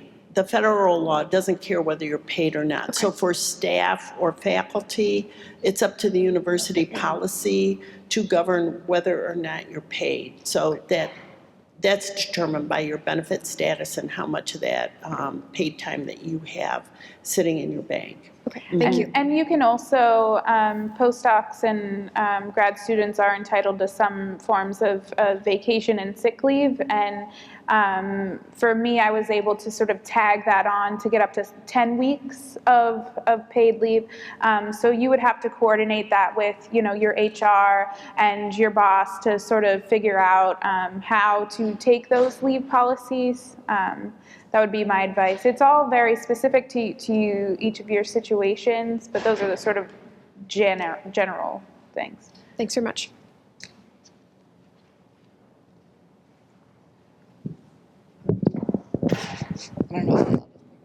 Sorry, I'm tall. Hi, my name is Michelle, and I have a question about the behavioral health resources for pregnant women. Just curious, once you're screening detect somebody who needs resources, Can you tell me a little bit about what kind of behavioral health resources, if you know, are available for these women, and if there's any financial help that they get for accessing these? So typically, the best way to treat moms with maternal depression is in-home cognitive behavioral therapy. And so that actually is covered by Medicaid in-home. Unfortunately, our behavioral health commercial insurance does not cover in-home, but it does cover agency-based, so you would need to go to the agency, and that would be determined by what your healthcare coverage is, what your commercial insurance provides. All our agencies also do like a sliding fee scale as well. A couple of our agencies are also covered by funds through the board to take uninsured. So those are basically the options. Did I answer your question? Okay, thanks. Actually, I also wanted to mention something. I did a training for the Student Health Services here at CASE several years ago to implement depression screening. So they are also aware and know how to make referrals. So just to put that out there too. And just to add as well, usually when you're taking your kids to their first, appointments, they will have these screening tools given to you so that, you're answering these questions about how are you feeling, do you feel depressed, and do you have, anxiety. She has the specific questions, but it's just a screening tool for them at the pediatrician in order to help find those women who need help. And I just wanted to also add, from my perspective, I also dealt with postpartum depression, very severe postpartum depression, and it was hard for me to admit to myself that I had postpartum depression. So my advice for all of you is to, when you get those sheets, to actually sort of think about them and not just write down, no, I don't have anything, because I remember this episode of Blackish where they were talking about postpartum depression, and the husband says to the wife who's just had a baby, the husband's like, oh, I just saw this survey that we both could take. Maybe you have some postpartum depression, I'm not sure, but we'll both take it and answer the questions. And one of them was, are you feeling down, depressed, and completely lonely or crying all the time? And she's like, well, I am feeling kind of down and depressed, but I'm not crying all the time, so I guess no. And so, and that's what women do. Or just like, well, I guess, we have 2 of the 3 kind of symptoms, so maybe I'm not depressed. So, my advice is just admit it to yourself, because it's just better to get treatment early. It just is. So that's, yeah. And then any other questions? A question that's sort of a follow-up for that. I was struck by one of the statistics when you're flashing by those at the end, that it looks like about 3 times as many women got referrals as got treatment. And I wondered if you have a sense of what happens to the other 2/3. That's our constant barrier that we're trying to address, is that many women who get referred, the vast majority don't follow through with treatment. So it's something that the provider has to keep revisiting with the mom, because there's so much stigma associated, number one. Number two, there's sort of this, I can just deal with this. This is just like a temporary thing going on in my life. The other thing is like barriers in the sense of, like I mentioned earlier, getting on a bus, taking your children, and going to the mental health agencies. That's why we're very fortunate to have at least three of our mental health agencies actually offer in-home. But even then, it's still difficult sometimes when they go knocking on the door that the mom won't open the door up either. So yeah, that's, our intake rate right now is probably around 40% average, and it varies from agency to agency. 2 of our agencies have really good intake rates, right? Which would be that first visit. But it is really, just sort of our constant thorn that we're trying to, diminish. And if you actually look at the intake rate that we have, it's actually slightly higher than general outpatient psych. That's in the 30s. So we're doing a little bit better, and I do attribute that to the in-home visit. And in fact, I did a research study that's actually on our website and was published by A1, which really looked at what the barriers are to that intake visit. And we looked at 3 different agencies, 2 who did agency-based, 1 who did the in-home, and the in-home did so much better with the intake rate. A quick comment on one of your statistics also. The follow-up rate was 1 to 2 weeks when somebody makes a call. Is that correct? And that seemed like an awful long time if somebody's in crisis with postpartum depression, to get a call back, to get them in to see somebody. No, the call is in 72 hours. But then they don't get in for 2 weeks. No, well, the appointment that they're offered, depending on severity, is within 1 to 2 weeks. It's based on like what the referral, because they complete that referral form, and it's based on that. Most of the time, we're able to actually get those visits done fairly quickly. There is a little bit more of a wait time sometimes for counselors, in-home counselors particularly. Once a case is assigned.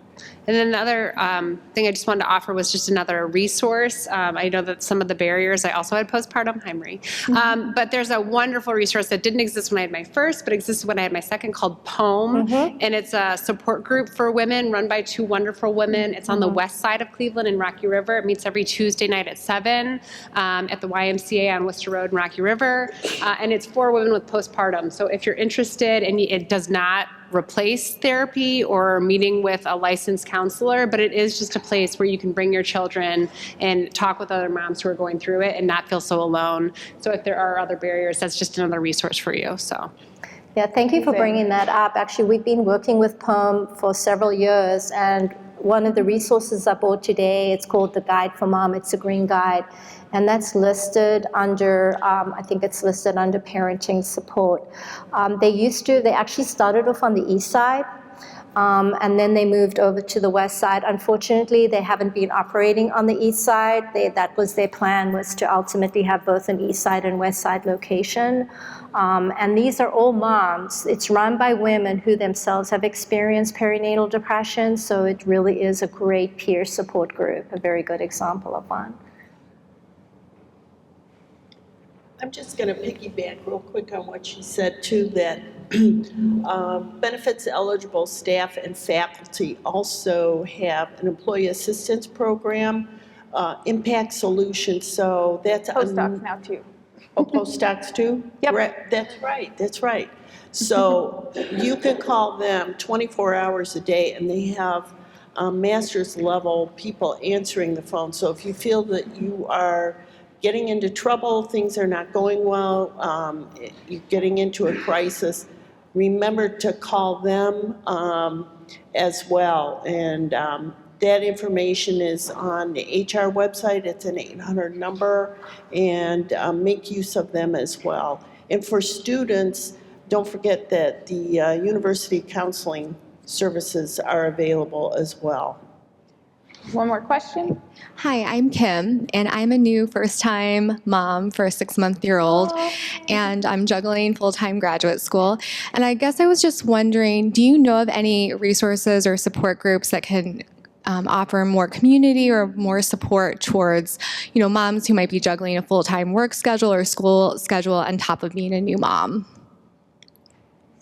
So I don't know if Mike and Bid know any. I I know there's a lot of Facebook groups online. I listed 2 that were more specific to near misses, where, we really, like to support each other. I am part of a May Bumpers group. We're all moms who had babies in May of last year. And I think usually every month there's like, so I would look on Facebook and see if there's another. Sinam, do you know one? Like an idea. When, we have as postdocs, we started this women's group. We got into touch with Floristone Women's Center, and we kind of started seeing the need. Like there's a lot of women, postdocs, graduate students, or undergrads, maybe faculty if they're interested in. So kind of build an internal, maybe like a forum-based group, because not everyone is able to physically get together, but some kind of internal forum, like sharing tips, maybe like providing something like secondhand stroller, or kind of make this a little easier for this local community to cope with this kind of maternity related or paternity. I mean, it can happen like on both sides. I kind of want to like include fathers here too, or like other partners that share this burden. So they will be like, this was a conversation last year, and maybe, this might be like kind of a cool time that we should just start implementing this. Like maybe, from this point on, at least locally, we might, accelerate that process of like building this community for people who need such a community, So, in addition to all the other stuff because it's also like, I believe it will be a little easier for moms to relate to each other when they're in the same scientific or academic community, because there will be like common problems other than relating to a person who is like stay-home mother, that it's another dimension that this university brings into motherhood. So I think this is like something that we should just realize. But this has been like one of the topics of interest of us. Thanks, Sinam. So right now we're gonna sort of break for lunch and have you grab your food, but I also want to encourage you to write down on the note cards and your table any questions you have. If you don't want to come up to actually ask a question, and we're going to have a panel with all of our speakers, so it can just be to the whole panel, or if you have a specific question to a person, please just write it down and maybe put them in the middle here. So we can address them. Awesome. Thank you, everyone. And we're also putting out right now survey sheets. So if you guys could please answer the survey sheet so that we know sort of how we're doing and whether, how we can do better for the next event, because we would love for this to be something we do annually or even sooner. So thank you so much.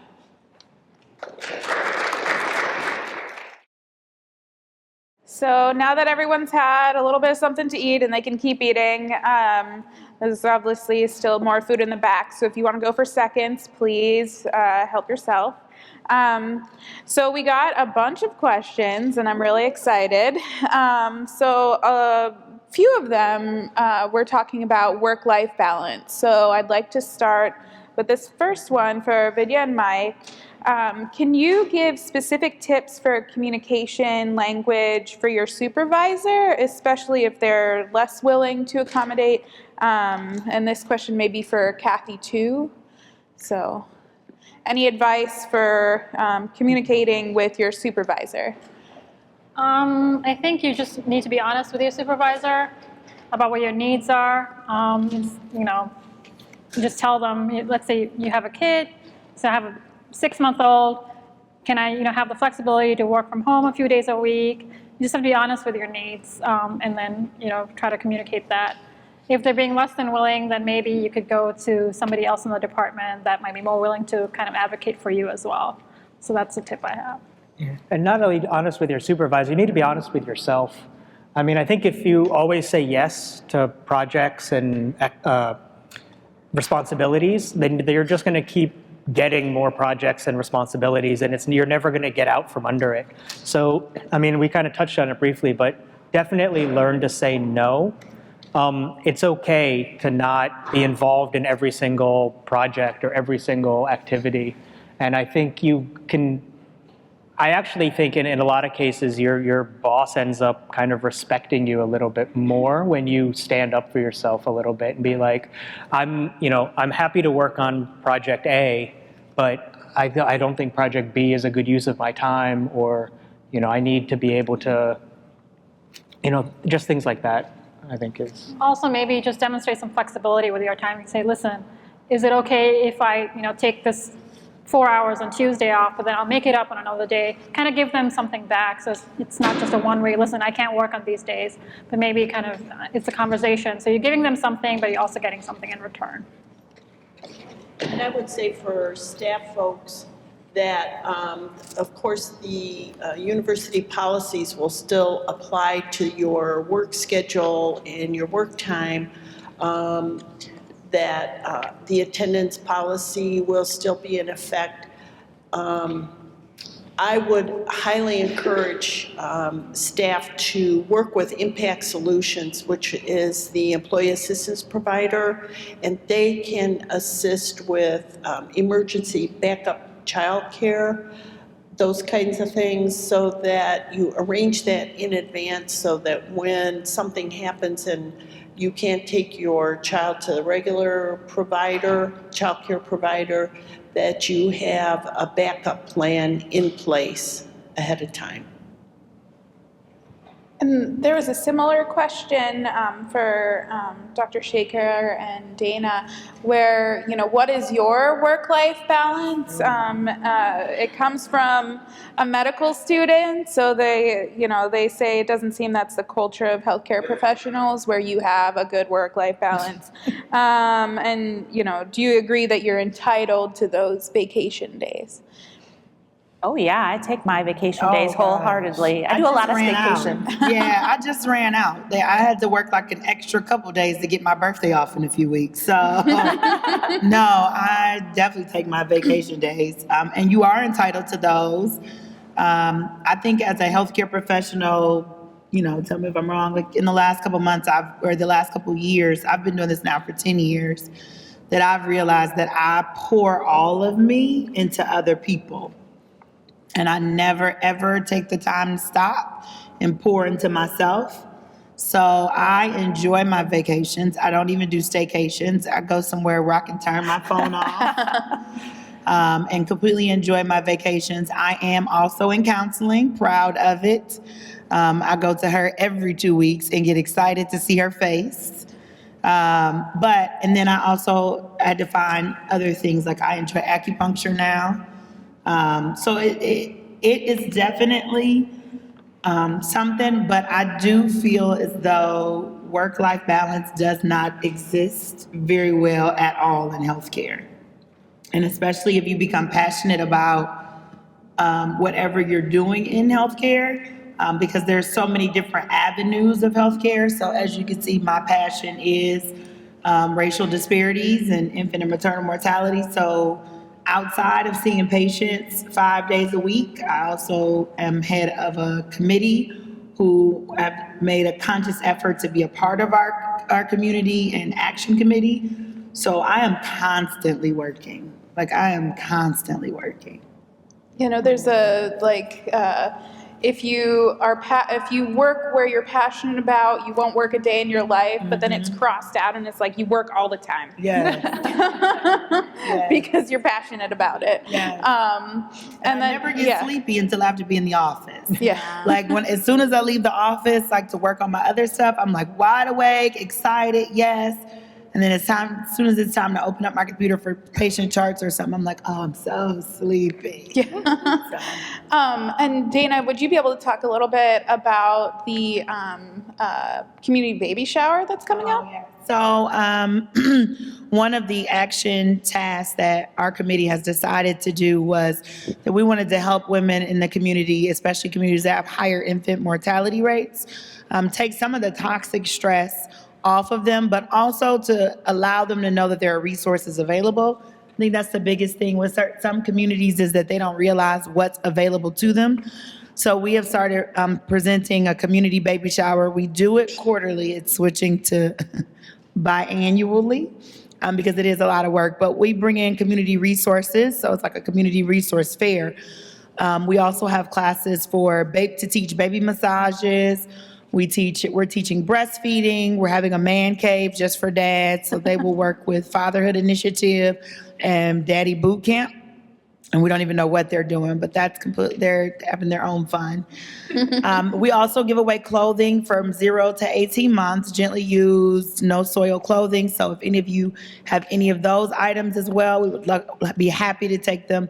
And we also raffle off about 40 to 50 gifts, including strollers, car seats, booster seats, high chairs. Diapers. What else? Diapers, yes, cases of diapers. And so it's a really big fair, basically, where our community can come in and just learn a lot, relieve some of the stressors, see that they're not the only one, and to see, most importantly, that we are all one community and we are here for them. And so the next one is November 17th. I'm at Martin Luther King High School on 71st and Huff. So if you have clothing or anything you'd like to donate, please let me know. Marie is one of our awesome volunteers, so if you can't get me, she'll get to me. Also, if you'd like to volunteer, please let us know. Or if you'd like to come. Yes. It was a very fun event to go to, so if you want to volunteer and see a bunch of new babies and moms, it's really fun. I'm all about babies and moms right now. So another common theme that we had was about postpartum depression. So Avril, can you provide sort of signs and symptoms, and then are you predisposed to it if you have a history of mental illness? And then one other thing is, what resources are available to partners? So parental partners in regards to mental health and physical health, because women tend to get screened for postpartum depression, but men can also get postpartum depression. So what's available to them? Sure. I know that's a lot. Sorry. Well, just to let you know, I do a whole 1-hour training on, screening and signs and symptoms for perinatal depression, so I'm going to try and be brief. So typically, symptoms of perinatal depression, I'm really using that context to include the prenatal and postpartum time, are your typical symptoms of depression. But when symptoms tend to peak during the 3rd trimester for pregnant women, and tend to also, and you want to screen, that's probably the optimum time, as well as postpartum when the blues have gone away. So some women who experience the blues are very common, like 80% of women experience the blues. But when it continues beyond the 2-week period, because if you just experience the blues, those symptoms will just resolve on its own, nothing more, doesn't require any type of intervention. But if those symptoms, just feeling down, having issues around sleep, appetite, mood, some obsessive thinking that some harm will come to the baby, that's also another symptom of postpartum depression, then that's the time you should be concerned and contact your provider or seek some counseling. Definitely the 3 risk factors are family history of depression, and if you yourself have experienced depression in the past prior to your pregnancy, or if you've experienced depression with the first pregnancy, all those factors will make you more at risk for experiencing depression, major depression during your pregnancy or postpartum. This was the last one about the fathers, dads. Oh, okay, so I actually have great news.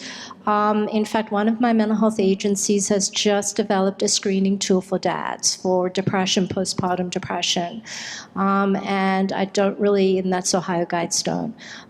They'd been working on it. I also work closely with Steve Kilpack, who is from the Fatherhood Association, and we have also been talking about rolling out screening dads for depression, like at boot camps and things like that, actually have a meeting coming up. So my hope and my goal is to also include the dads, and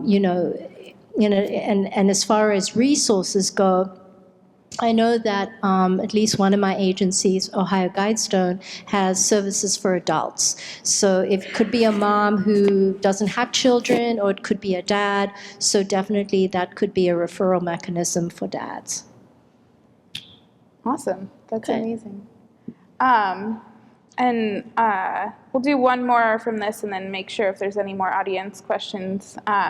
So regarding breaks for pumping, so breast milk, if their breaks are unpaid, what does this look like for a full-time exempt employee at Case Western? What about flexibility for those of us who pump and work at the same time? So I want to give my quick comment on that. So there are lactation rooms on campus, but they're not all great. And the one that I used in the Wood building was attached to a bathroom. And so, there were several times where I'd be pumping and someone was pooping. And I was like, this is not ideal. I don't want to be leaving, taking my son's food in the same place where someone might not have washed their hands and left the door. It made me very uncomfortable. And Case is working on trying to make that sort of better. And for a while they had a temporary lactation room in the Wood building. But it's going back to just being in that bathroom space.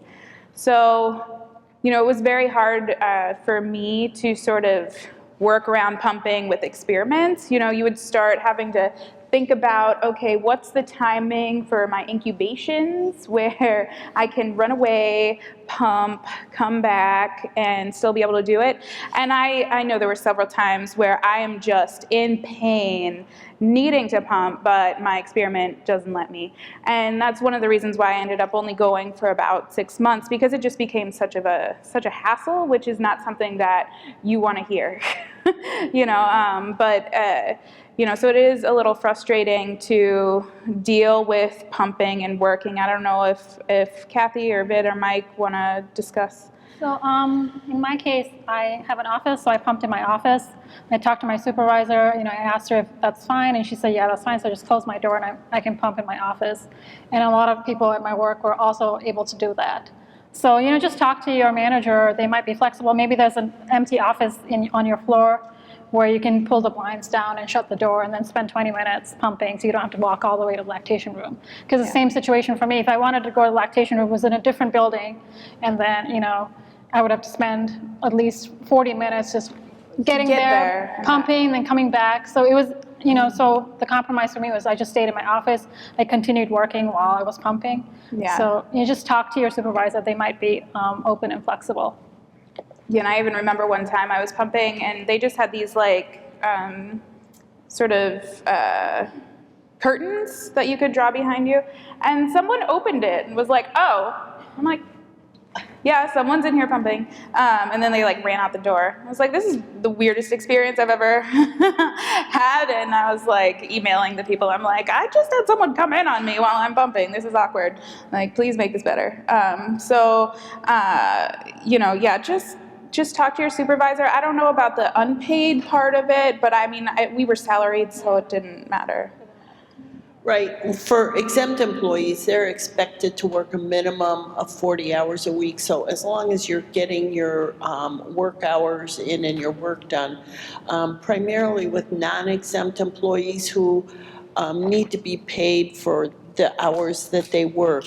So that's where you need to work with your supervisor and determine what the schedule is that might work best for you. If you normally take an hour unpaid lunch, you might want to break off a half an hour of that and split that up into 2 unpaid nursing or lactation breaks, and then have your half-hour unpaid lunch as well.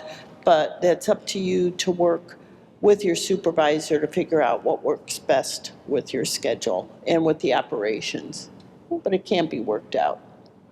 I also just want to say that I've had many patients who have driven themselves crazy over their commitment to breastfeeding. And I am all about breastfeeding, but I'm also all about the mental health of my patients. And if letting go of breastfeeding is going to make you a new human being and a happier human being, I am more for that. So just know that too. Your baby is going to be beautiful and smart and just fine if you have to let go of breastfeeding. So. Yeah, it's not worth it, like leaking through your lab coat. It's not worth it. It's just not, So definitely, fed is best. Like make sure your kid is being fed. That's what matters. So I don't know if there are any one last question from the audience. Anyone wants to speak up? Or I'll go to another. Okay. Then I think we're going to do the raffle. So we have like a little raffle of baby, what postpartum needs. So there's like some bath bombs, food, earplugs. So we're going to do... Yeah, so the first ones will be for the little gift baskets in the front, and then the last one we do will be for the big, or no, you know what, we'll do the big one first, and then, yeah, we'll do the big one first. I think that makes most sense. All right. So, Maria Popoto. Winner, winner.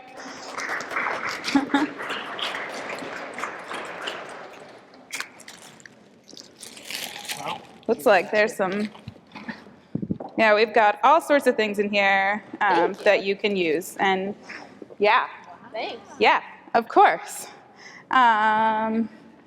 Maybe go up here. So how many of these do we have? 1, 2, 6. Okay. Next winner. Anne? Any Anne? Just Anne. A-N-N. I think she left. I don't know. We only gave out single tickets, so. We'll take this, Ann. Come on up, Ann. Yeah. Yes.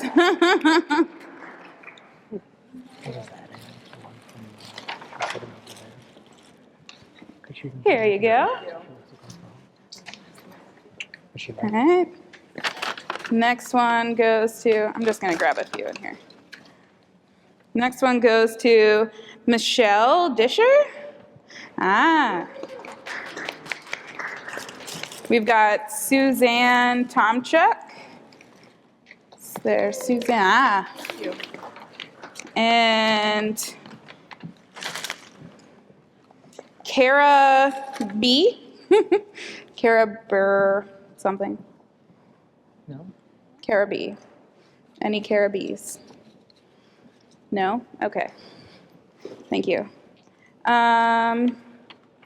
James McQueen. Nice.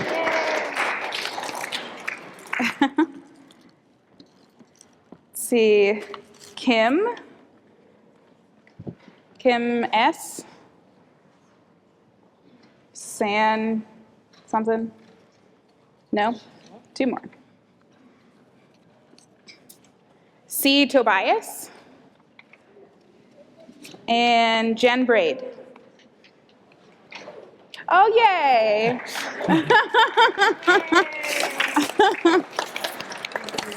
Yes, thank you. Okay, this is perfect. So happy that you got one of them.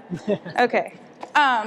Okay, so With that, I would like to thank all of our amazing sponsors. So the Case Western Office of Postdoctoral Affairs. Diana, you are amazing. Please thank her. And I'd also like to thank the Professional Development Center. So Rachel, also please, round of applause. You have been amazing. The Floristone Mather Center for Women, Susan Freemark, if you're still here, thank you so much. And then the School of Medicine Office of Graduate Education, Milana was very helpful in providing all the food today. More thank yous. And then the Office for Inclusion, Diversity, and Equal Opportunity. They helped get this recorded, so all of you will be able to access this later, so you have continued access to all of this information. If you guys have any other questions, yes, and more, yes, thank you. So if you guys have any other questions, please feel free to ask any of us, and my email is always available. So just thank you so much for being here, and remember to do the feedback surveys. Thank you.